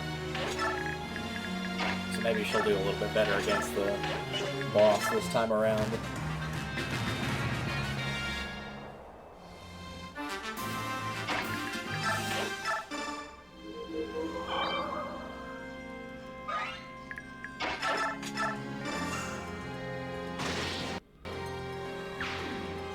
She should be able to get one more level before I'm going to take him on.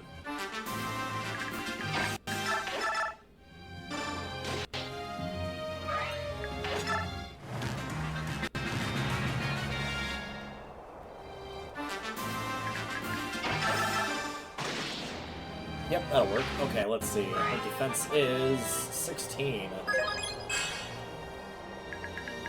Not good for a knight, but pretty good for her standards.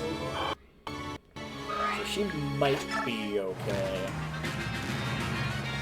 I'm gonna guess he's probably gonna do 18 or 17 damage. That's my guess. 15. Okay, that's actually quite a bit less. Still, better to play defensive on this. Unlike what I did last time where I tried to get greedy. Take our time here, we might be able to get 2 levels off this guy. Or Meg could just critical hit him, that works too. Means he's probably just gonna heal.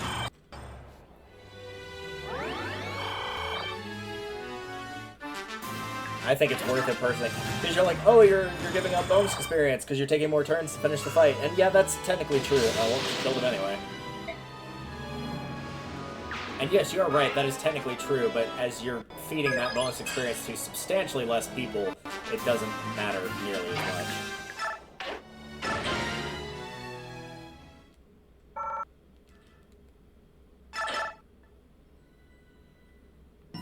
Alright. Have you played Sacred Stones? I have. I actually like Sacred Stones quite a bit, and I've been thinking about one of these days doing a year where I just do a lot more Fire Emblem.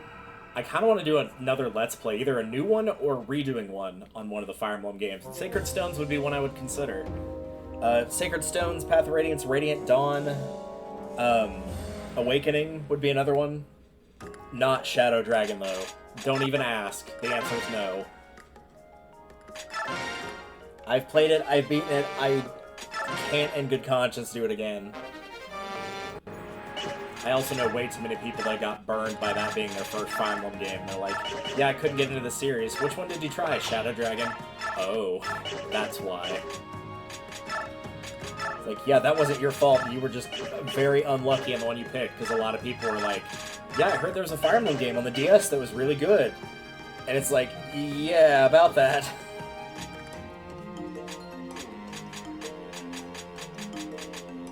Yeah, I don't know. 7 would be interesting, but 7's a pretty long game to do everything, so I would be okay with not doing it personally. It's not bad by any stretch, it's just a very long game. Alright, all of you grass to either Miriam or Vika. Doesn't really matter who you give it to, because they're going to be trading it back and forth quite a bit. I'm not going to give Makai any bonus experience, because she's still got to go through 1 survive, since she's already at 19 anyway. Probably be fine. I'm not going to give any to Tormod, Miriam, or Vika, because, again, no points. And again, if we end up with enough bonus experience where it's just, we're better off giving it to Fiona to try to make her kind of viable, like, I'm not against it, it's just right now we don't really need her, so I'll be okay without her. Be giving you something. None of these are really gonna help you, though.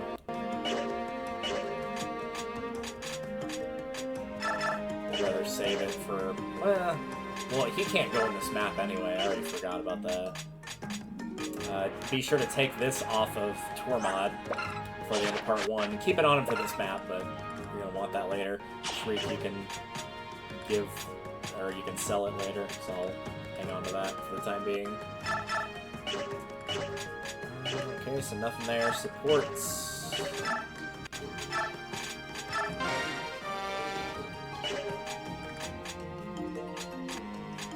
So unless you can support with Tornado, but I don't think you can because he's not allowed to know a lot of these maps.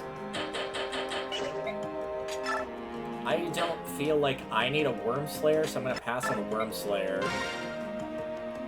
I would like to give Meg a ranged weapon if possible. You're kind of convincing me to go play Sacred Stones again, though. It has been quite a while since I've played it. Yeah, I don't know. I'll think about that, honestly. I genuinely will think about that one. Yeah. Tornado, Fiona, or Jill. I'm gonna have to have Edward deal with that, because no offense, Meg, I don't think you can handle it. Alright, we've got a couple other characters here, Raphael and Nahila. I'm gonna go ahead and, well, I'll wait until the end of my first... Well, no, because I'm gonna have to do it anyway. I'll go ahead and do it now. We'll go with Raphael first, or Raphael, however you pronounce it. He can be used. Okay, cool. I will add him to the list after we see if Queen Nahila is also one that I'm allowed to use. Yeah, I didn't think so. She's way too strong. And you know what? Fair. What I am gonna do, though, real quick.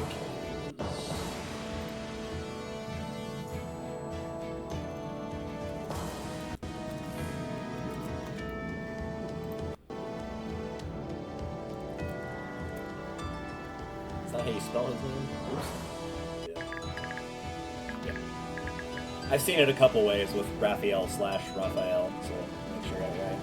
I'm actually gonna just... So I don't have to remember which one to go where. It's just...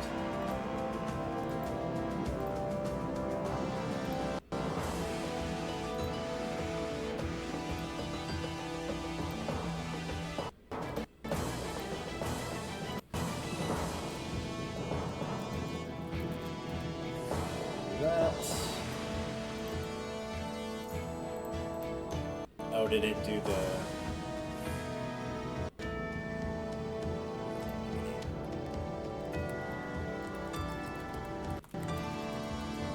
Yeah, okay, it's just gonna do that. Okay, really quickly, let me remove that. I did the wrong version of pasting it, because you can either reference it or duplicate it. I just wanted to reference it.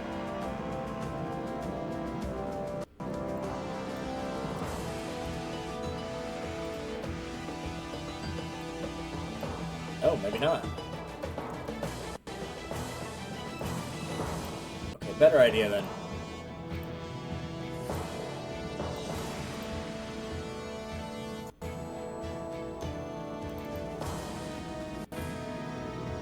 Constantina regular 80. Okay.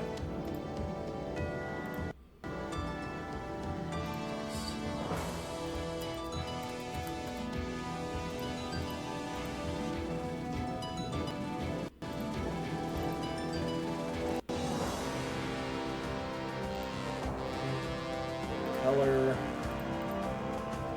Make sure I put that one.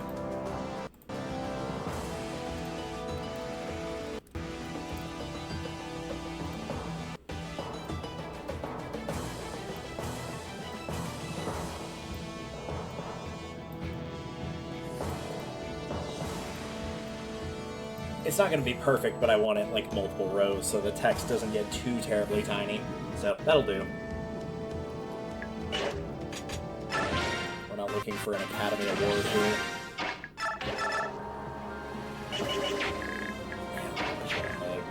Well, no, because Meg's in the north. We'll have Tormod deal with it, I guess. Or actually, no, he's supposed to be over here. Apparently, I don't remember how this stage works at all. There's a very succinct pattern to this. It can also make this lower area very difficult if you're doing a coin flip run and you don't get any of those 3 units. Then you basically have to rush somebody down there to keep them alive. Otherwise, they can hold their own just fine. Like, truthfully, they can.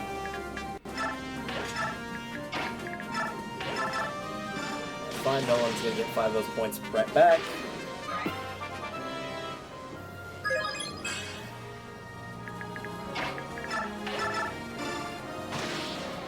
We're at 18 or 17? 18. I think that's almost cap speed for her. Yep, sure enough. She's actually doing pretty good across the board. Her HP's a little low, but I think because she's a tier 1 unit... I think actually 30 probably is her cap. Maybe 35? But most cap at 30 or 35 for their first... before they class change into class 2. Down here, if you're doing this the normal way with all your units. That's what I recommend you do, because you are going to get reinforcements down here, so if you don't want to bring anybody down here, you want to get these guys to where they can transform earlier, because Tormod cannot really handle all of it by himself. He's good, but I mean, he can only attack once per your turn. You basically don't have to worry about the left side at all. Oh, nice. He just basically gave a free kill to Meg there. And that's the big thing you have to worry about, is that Wyvern over there.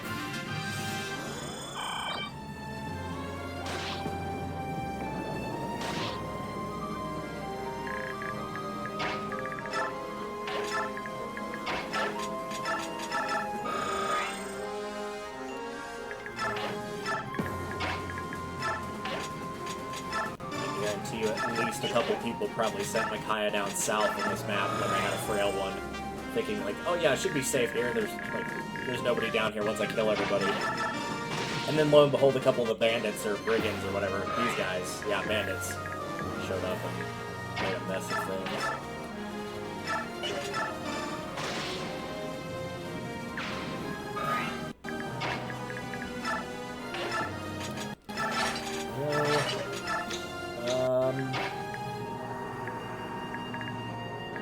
Probably just send him through the swamp. Unfortunately, it likely is faster.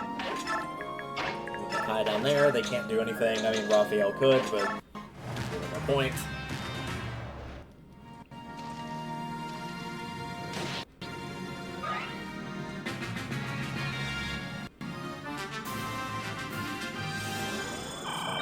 I think the most damage Poison can do per round is 3, so he'll always be gaining more health than he'll be losing.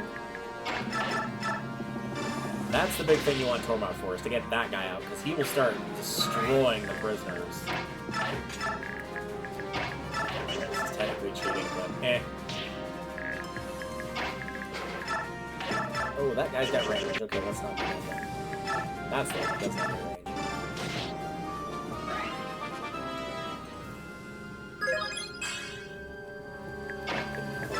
Take one of these dudes out. Yep. At this point, his speed's high enough to be able to double, so he can actually do some pretty insane damage. That guy, however, is not quite as viable, even at this point. But you can still get rid of it. There'll be a couple more mages that will reinforce on that side. Over here.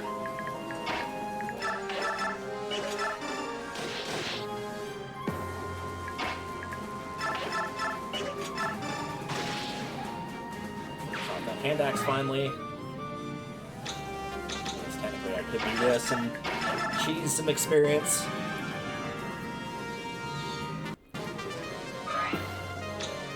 Racing would be my parent of choice if I get to pick between which one to take. Leanne and Raphael are just not as good, unfortunately.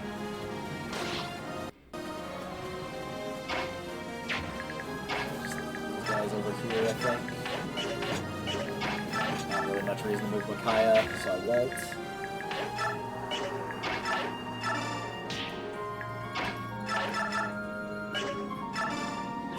Nice. There's just something so satisfying about watching a swordsman just activate every skill they have. Also, interesting fact about Edward, he can get SS in Swordsmaster. For swords. He's, I believe, the only one that can do that. Everybody else is either has to go to True Blade to get it, or is already at True Blade.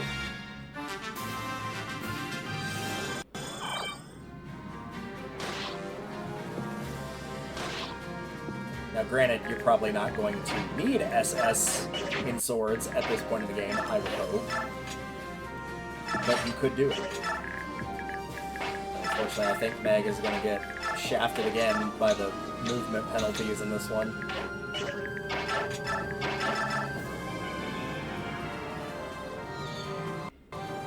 Probably also why they didn't let you use Jill. They knew she'd be busted. Like, yeah, she'd have to contend with that Thunder Mage, and that would be a problem, but she could swoop in and kill anybody that's about to kill any of the prisoners, and that would be a very big help. I've done this enough to make keeping all the prisoners alive look pretty easy, but admittedly, if you don't know about the Wyvern or who's going to potentially attack the prisoners, it actually can be pretty hard because of the movement penalties being so bad that by the time that you realize who's going to go after a prisoner, it's already too late.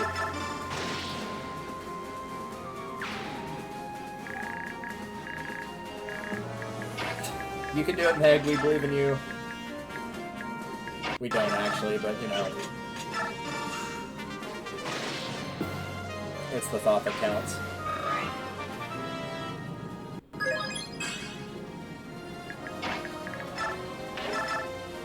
I will keep that Thunder Mage alive for her, though, because he's got a particularly nasty critical rate for whatever reason.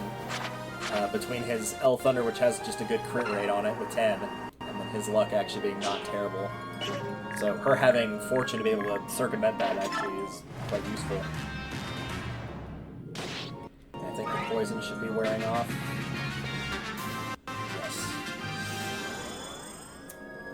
Also, interesting anecdote that a lot of people don't remember about Sacrifice, Micaiah's ability. It will get rid of status ailments too. It won't even transfer it to her. Just gets rid of it outright. Pretty handy.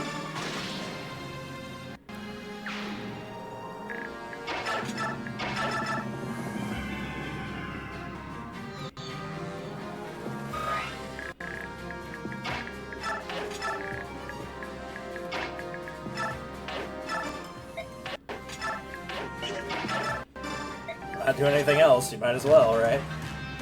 I think another wyvern. Yeah, another pair of wyverns show up. Cool. Well, this will give our boys a little something to do, I guess.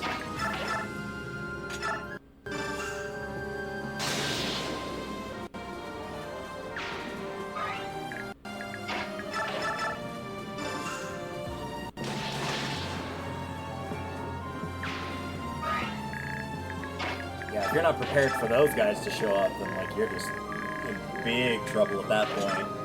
They're gonna start swarming around and killing all the prisoners.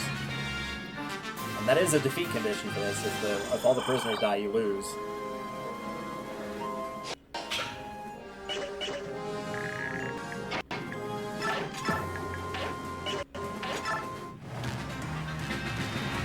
I think it's pretty safe to say I know who's going to be getting the extra 2 movement off of Celerity, Tormod's skill. This is, yeah.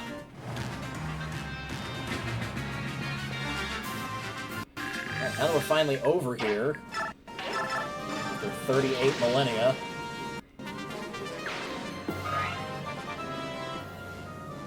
and if she can beat the boss and get to 20, we've got several Master Seals that we've just not had an opportune time to use.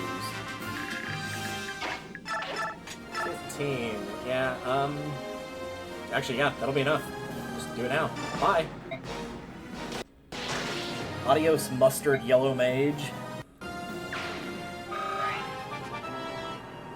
Which means that we're going to be seeing something I'm willing to bet most people that have played this game casually have not seen, and that's Meg class changing into a higher class.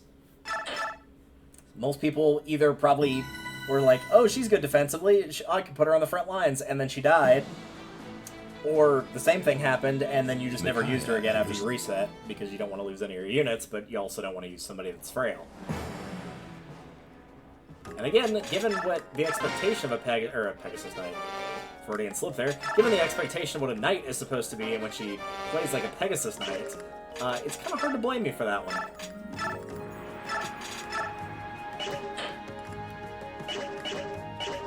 There's not much use in buying anything. The shop's got some stuff in it. Build by 2, I don't really care about that. I got plenty of those. Arm scroll I don't need. Don't need any of these range things. Shine is kind of pointless. She's capped, so can't do anything there. No supports. It's one survives. It's not supposed to be, well, it is difficult in a weird way. So yes, the Black Knight is also on our list of characters we're allowed to use because he is required by the game to. But if it makes you feel any better, I am pretty much only going to use him for this fight.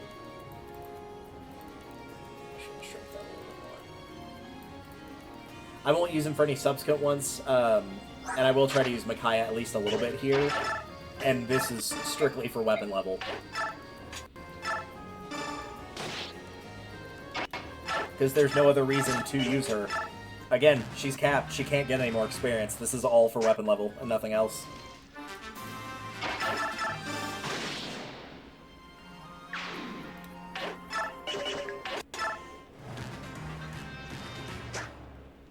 But yeah, potentially you can make this fight easier if you unequip the Black Knight's weapon, because since he's got a ranged sword, for the people that do have the projectiles, they will go after Micaiah. So that actually can be a problem. Just gonna stick to a general light spell as Thani is stronger. Normally I'd say potentially if you want to be a real stickler, you could stick with Thani because the game will give you several more for free. And if you're going to promote Laura, where she can start using light spells, then she's actually a pretty decent light mage. Thani is exclusive to Micaiah, so she can't use it. Laura can't use it, that is. So you would have to start her with something else. And I believe she does start at E, which means she will have to use the standard light spell unless you forge something better.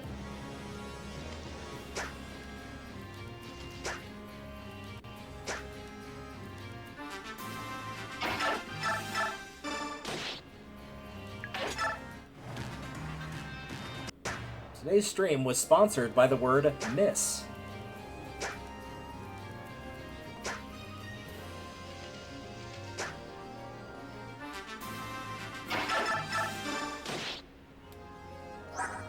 I believe she caps at A for her first, for Light Mage.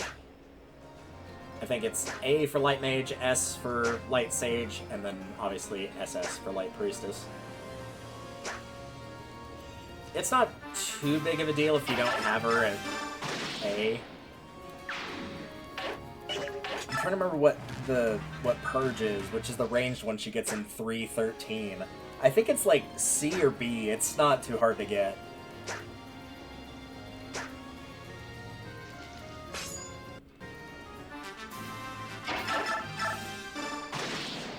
I guess theoretically I also could have taken off Shade and swapped out for,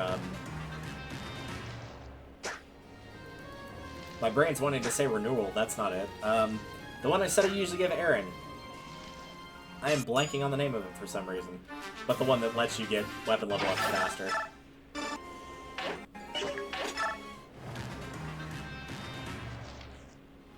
The worst part is I can think of the definition of the word, but not the word itself now. See if that guy can come back here. Oh, that works too. My brain's like wanting to say diligence, but it's not. It's not diligence. That's not the word.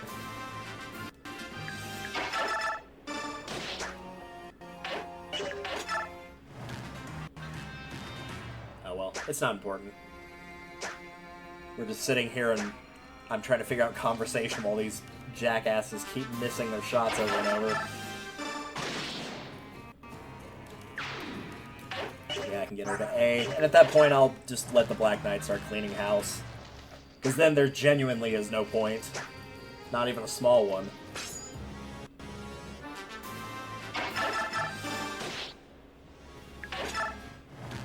that guy in the front gonna run off? I assume they're, like, over there trading vulneraries. Feel free to read into that as a euphemism, by the way.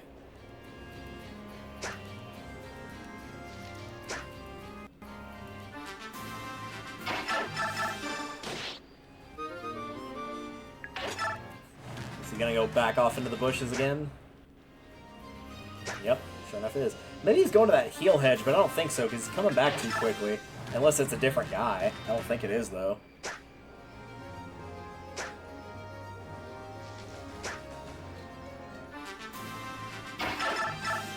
Hey, there we go. Yeah, I'm just going to go ahead and clean house now.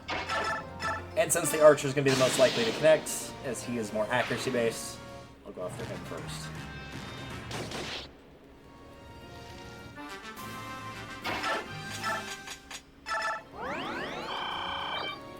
Just because I was going to turn the animations on for that, but then they're going to show up for later ones. I'll do it for the Jerod versus Black Knight fight here in a second.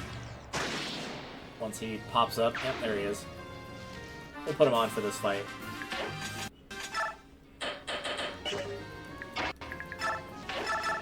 Yeah, Makai actually can damage him a pretty decent amount. Now, if he gets in close, she's absolutely toast. But she can damage him. By comparison to this boy, however... Yeah.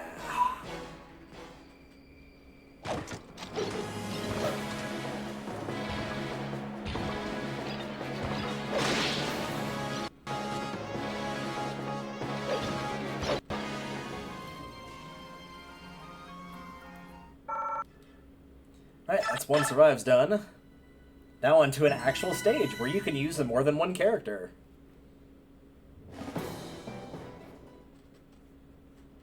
For anybody that's wondering of, like, because you'll see in a minute, Jerod's the final boss, is like, wait, how did he survive? Like, the Black Knight just kicked his ass. He did, yeah, and then the Black Knight went in to go for like a killing strike, and his second in command blocks it, so Jerod runs off, so he's still alive.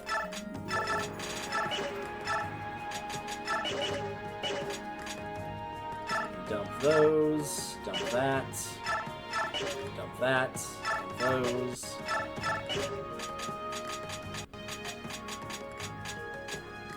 Dump that, I guess. Well, you don't need that. The Black Knight can't die in any of these fights. But the most they can do is poison him, but he's also got Renewal, I think. He's got Imbue, rather. And the most poison he can do is 3, and it restores HP equal to the unit's magic power. And, yeah, 18. So, literally, you cannot have him die unless you hack the game. In fact, there's actually dialogue that basically says, this should have been impossible. Which is really funny, because it's like the game knows of, like, yeah, you must have cheated in order to make this result happen. It shouldn't have been able to occur. Which is pretty funny. Alright. I'm actually going to let this one play out so that you can see Meg class change from a Sword Knight into, not a Marshal. It's whatever the second tier is. Sword Paladin?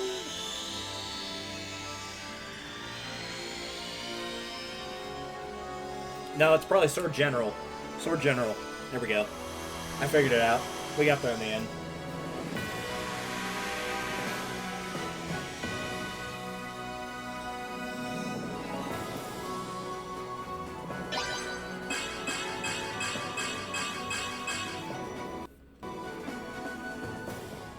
And now she can use lances, which, you know, if you want, sure. I think she's fine with swords. I don't think it's worth trying to weapon train her from E all the way up to S or A or whatever. Just stick to what you got, honestly. Alright, where is it? Could take guard off of her, I guess. Sure, why not? Nothing else will sell it.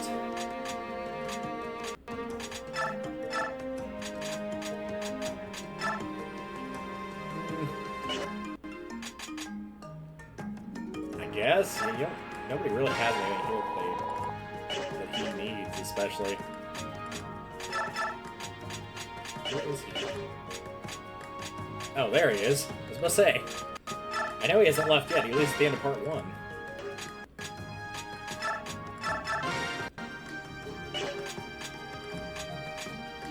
Yes, you need this bad. If I had something that was worth 10 points, I'd give it to you, but I don't, so... oh well.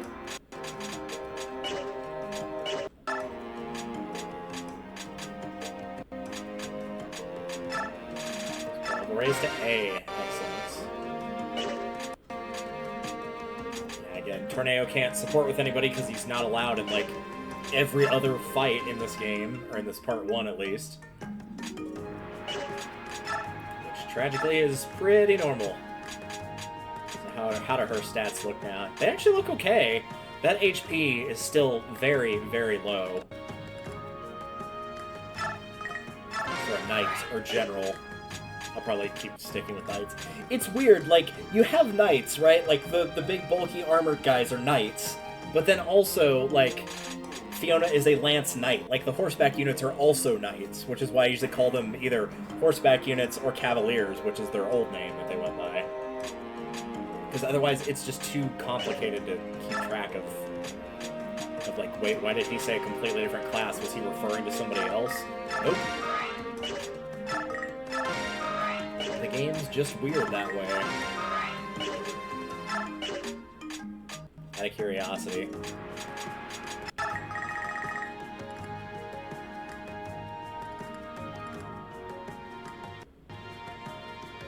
Yeah, why not? Why not? Let's do something really stupid. Why not? Again, this is probably something that a lot of people have not gotten to see before, which is Fiona class changing. So you know what? Why not? Maybe on the small off chance that somewhere in part 3 I need her to be able to tank a single hit from somebody. Since most of my bigger tanks... I mean, I've got some of them, but Aaron is like, he was my go-to tank. That dude was like a rock wall. You just, physically, you could not get through him at all. She is going for primarily defense, which is what I would be using her for. That is just some pathetic strength and skill. Like, I know we just bonus experience started that, but still, man. Oh, and for anyone that's like, oh, you shouldn't be using your Master Seals like this, you should sell them. You can't sell them. They actually don't sell for anything. It's kind of stupid, I know, but yeah, they don't sell for anything. So yes, her horse changed color, and she's now a paladin. With a little bit more defense as well.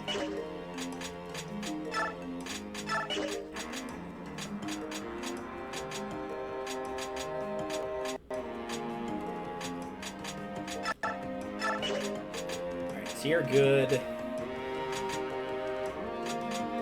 You don't really need anything. The olivey grass would be the only other thing. You could trade it over to him if you want. Oh, never mind. I still had that. Cool. You're fine. You're fine. I have another iron sword somewhere here. Nah, I have another steel sword. You're fine. You're fine. Yeah, it looks like everybody's good there. Do not need to forge. I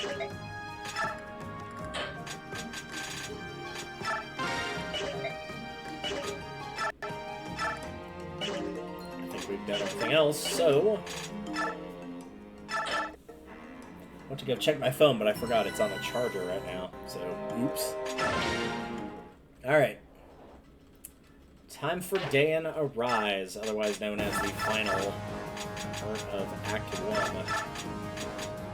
We'll take him along just for the sake of saying we did. I'm not going to bring Fiona into this fight, though. I really don't think she's got any purpose here. I hope the Meg will be a little bit more useful. I almost don't want to take her.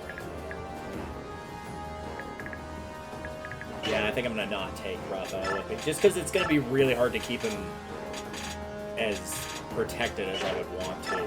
Because I would typically keep him back here with Valuga and Hyla and have them just take care of the reinforcements over and over. But as it's only Valuga and you get 3 reinforcements per, I don't think that's going to be enough to keep him safe. So I'm not going to worry about that.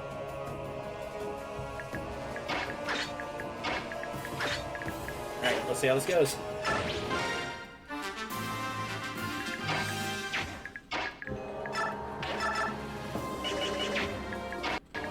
Oh, right, I forgot to turn those animations off. Well, you get to watch Meg actually kill something for once if she doesn't miss.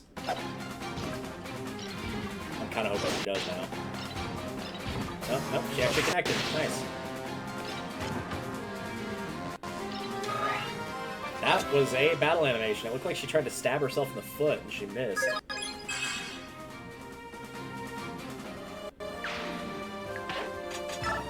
That wasn't the right thing. Well, I don't want it unfixed. If I ever turn it back on, I actually do like the non-fixed mode. I think it looks cooler.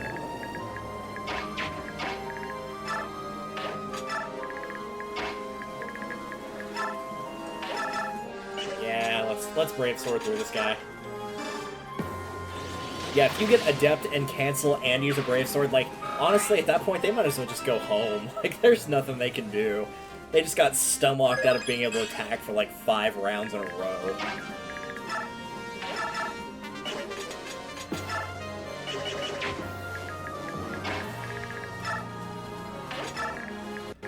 I guess. Surprised no one couldn't actually take that guy out. Speed 18 is kind of low, I guess, for this point for against a Myrmidon. I don't even know where we're gonna put you, so I'm just gonna stick you here for now. Since, again, reinforcements will appear. Yeah, those are the guys I'm mostly worried about, though. Stupid thieves.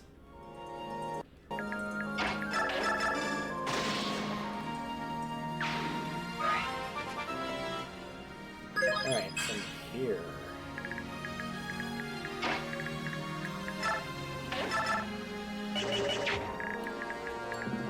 movement. 8. I think yours is also 8. Or sorry, 7 and 7, yeah. Looking at the wrong number.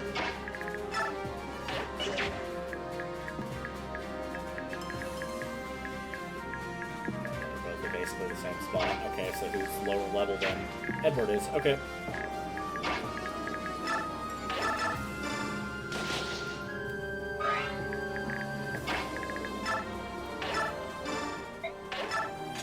Yeah, just for finishing off the weapon. Might as well.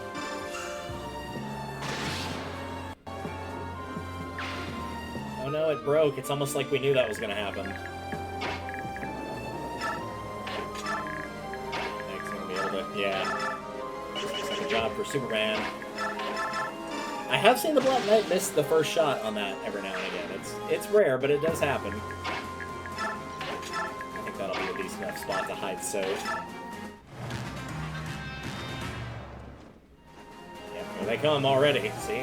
As soon as the end of turn 2. They're already here.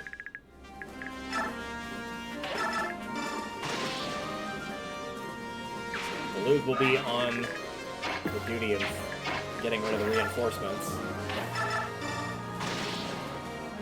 Again, if you know this level, you kind of have to leave people... I wouldn't say leave them behind or anything, but you kind of have to leave them at certain points, because you know reinforcements will pop up, and the last thing you need is to get attacked from behind. Some will appear here as well, so we'll have to leave somebody for that, too.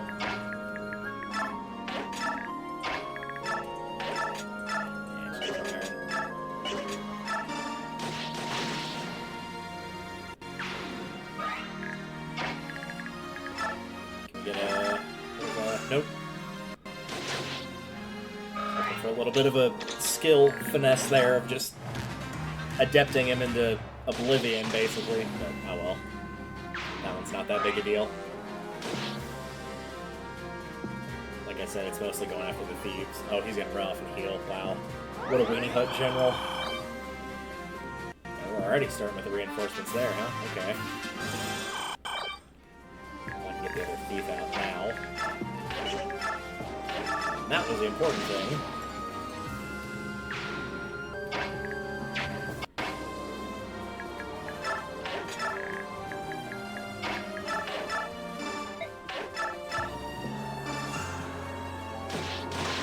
A good spot to put Micaiah, so I guess I'll just go after these guys. I guess I can show off that sacrifice does heal poison here. Okay, there you go. No more poison.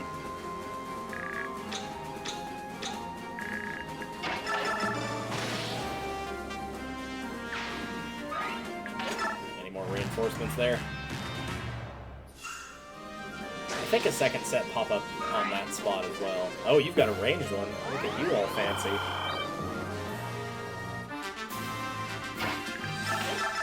Luckily, my healer's just designed to one-shot everything. Yeah, let's go for it. Why not? Yeah. Usually it's kind of early in the game to risk trying to crush somebody with a hammer because it's wild inaccuracy, but when it works, it works.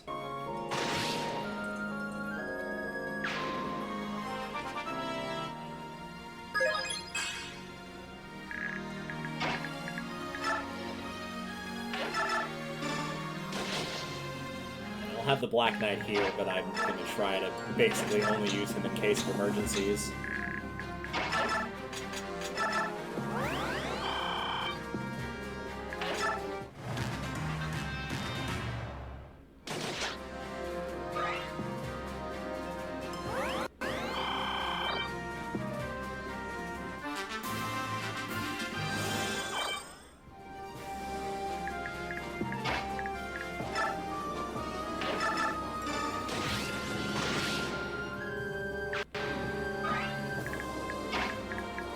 So no more reinforcements are coming, so I'm just going to leave Nolan there, I think. Actually, probably what I should do is leave the Black Knight there, but Black Knight is obviously going to be better than just about any other unit I've got, so if I do need somebody in a pinch, he's the one to go to.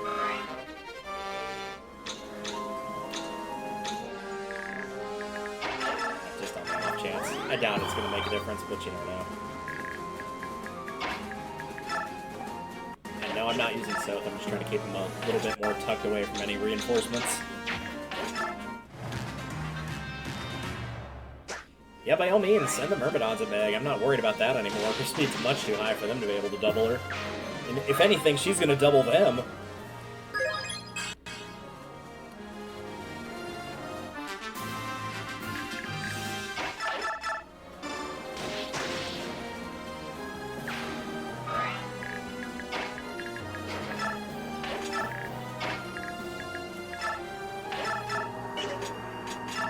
more healing for you. You're gonna have to fight on your lonesome.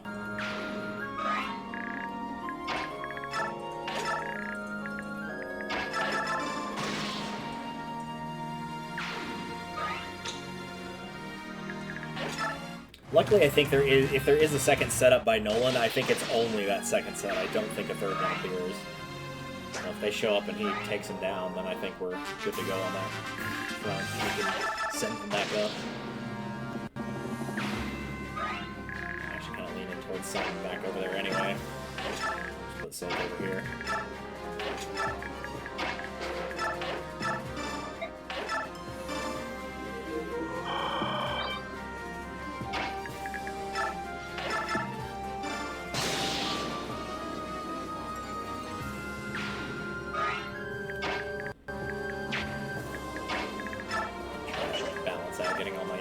These two over here, no one over there. Black Knight running up the center.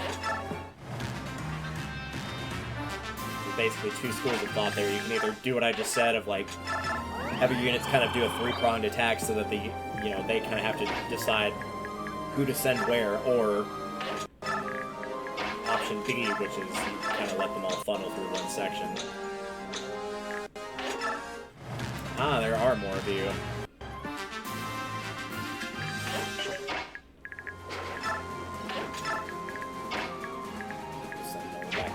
Quick. He'll go up the center, I guess.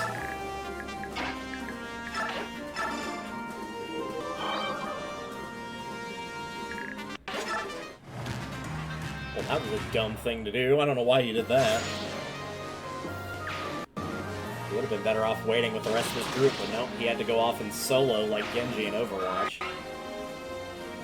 got his ass killed because of it.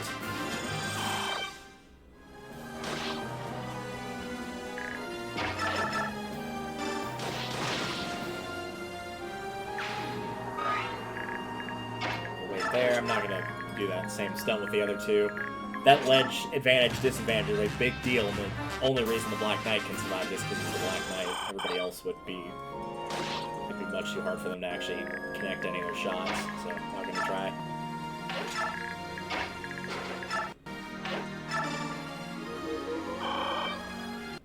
We're waiting for one more turn so that no one can break that door open. Or Makai can break the door open, either one. Bring up some more dudes up here.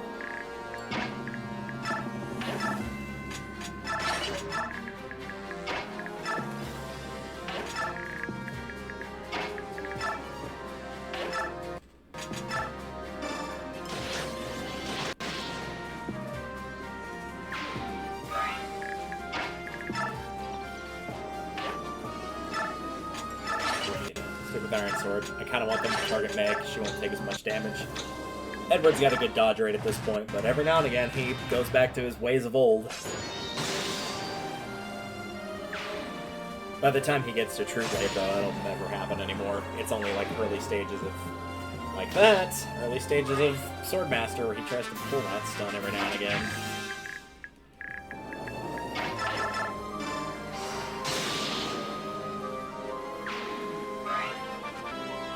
Dude, your speed's 26, now 27. You should be better than that by now.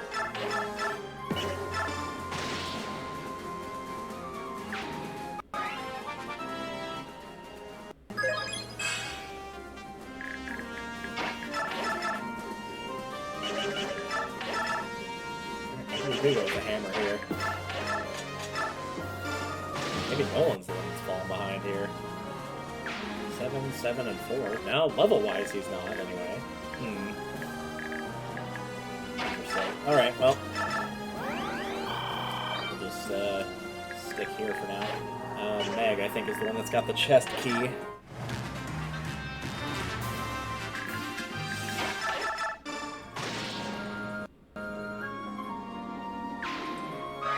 like, low in any of these stats? No, his skill's pretty high. Is he low on the buy rhythm, maybe? Oh, that might have been why. Maybe.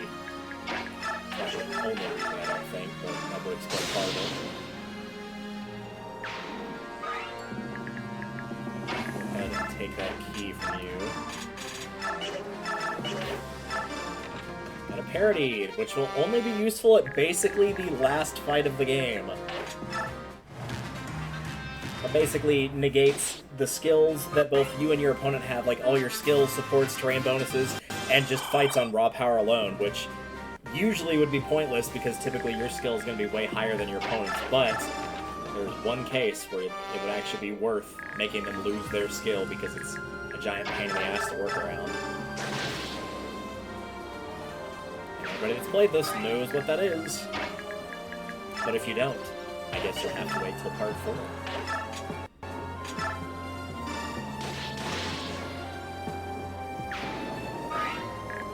So Meg's probably still the lowest, yep, and 4, 8, and 7, yeah, okay.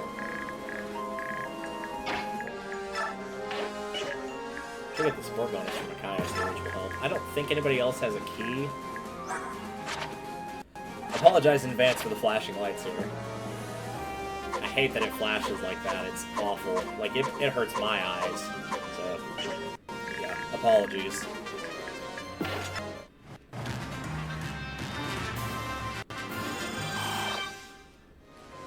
I think we're gonna need Edward, but just on the off chance something goes horribly wrong.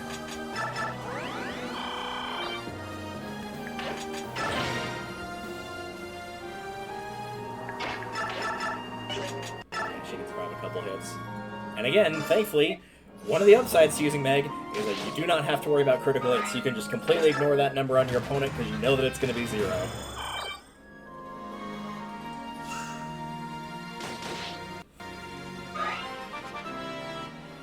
There's 30. There's weapon level up to S, I believe.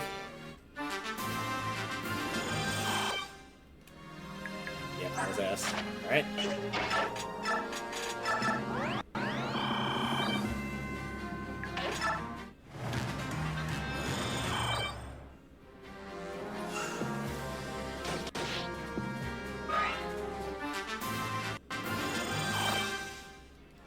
Guaranteed kill, yes. Alright, go for it.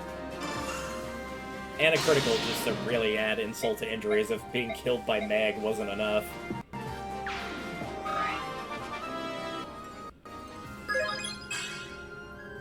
There we go. That is the end of part 1. We did it. And when we get to part 3, Micaiah will be able to A, gain experience, and B, use stabs again. She starts at a pretty good level for them as well. I think C, maybe B even? Which is pretty high, honestly. Alright, so for the people that are watching this on YouTube in the future, we're going to do a quick cut to part 2 here, because I'm actually going to split this into the different parts or acts of the game. Part 2 is pretty dang short, and that was under 3 hours. It's probably going to be under an hour, honestly, and if it's over, it'll be because of the endgame part, because there's not a lot to work with, but yes. I'm going to end the stream, and then I'll start it right back up, and we will go right through part 2. Might as well, right? Alright, see you guys in about 3 seconds.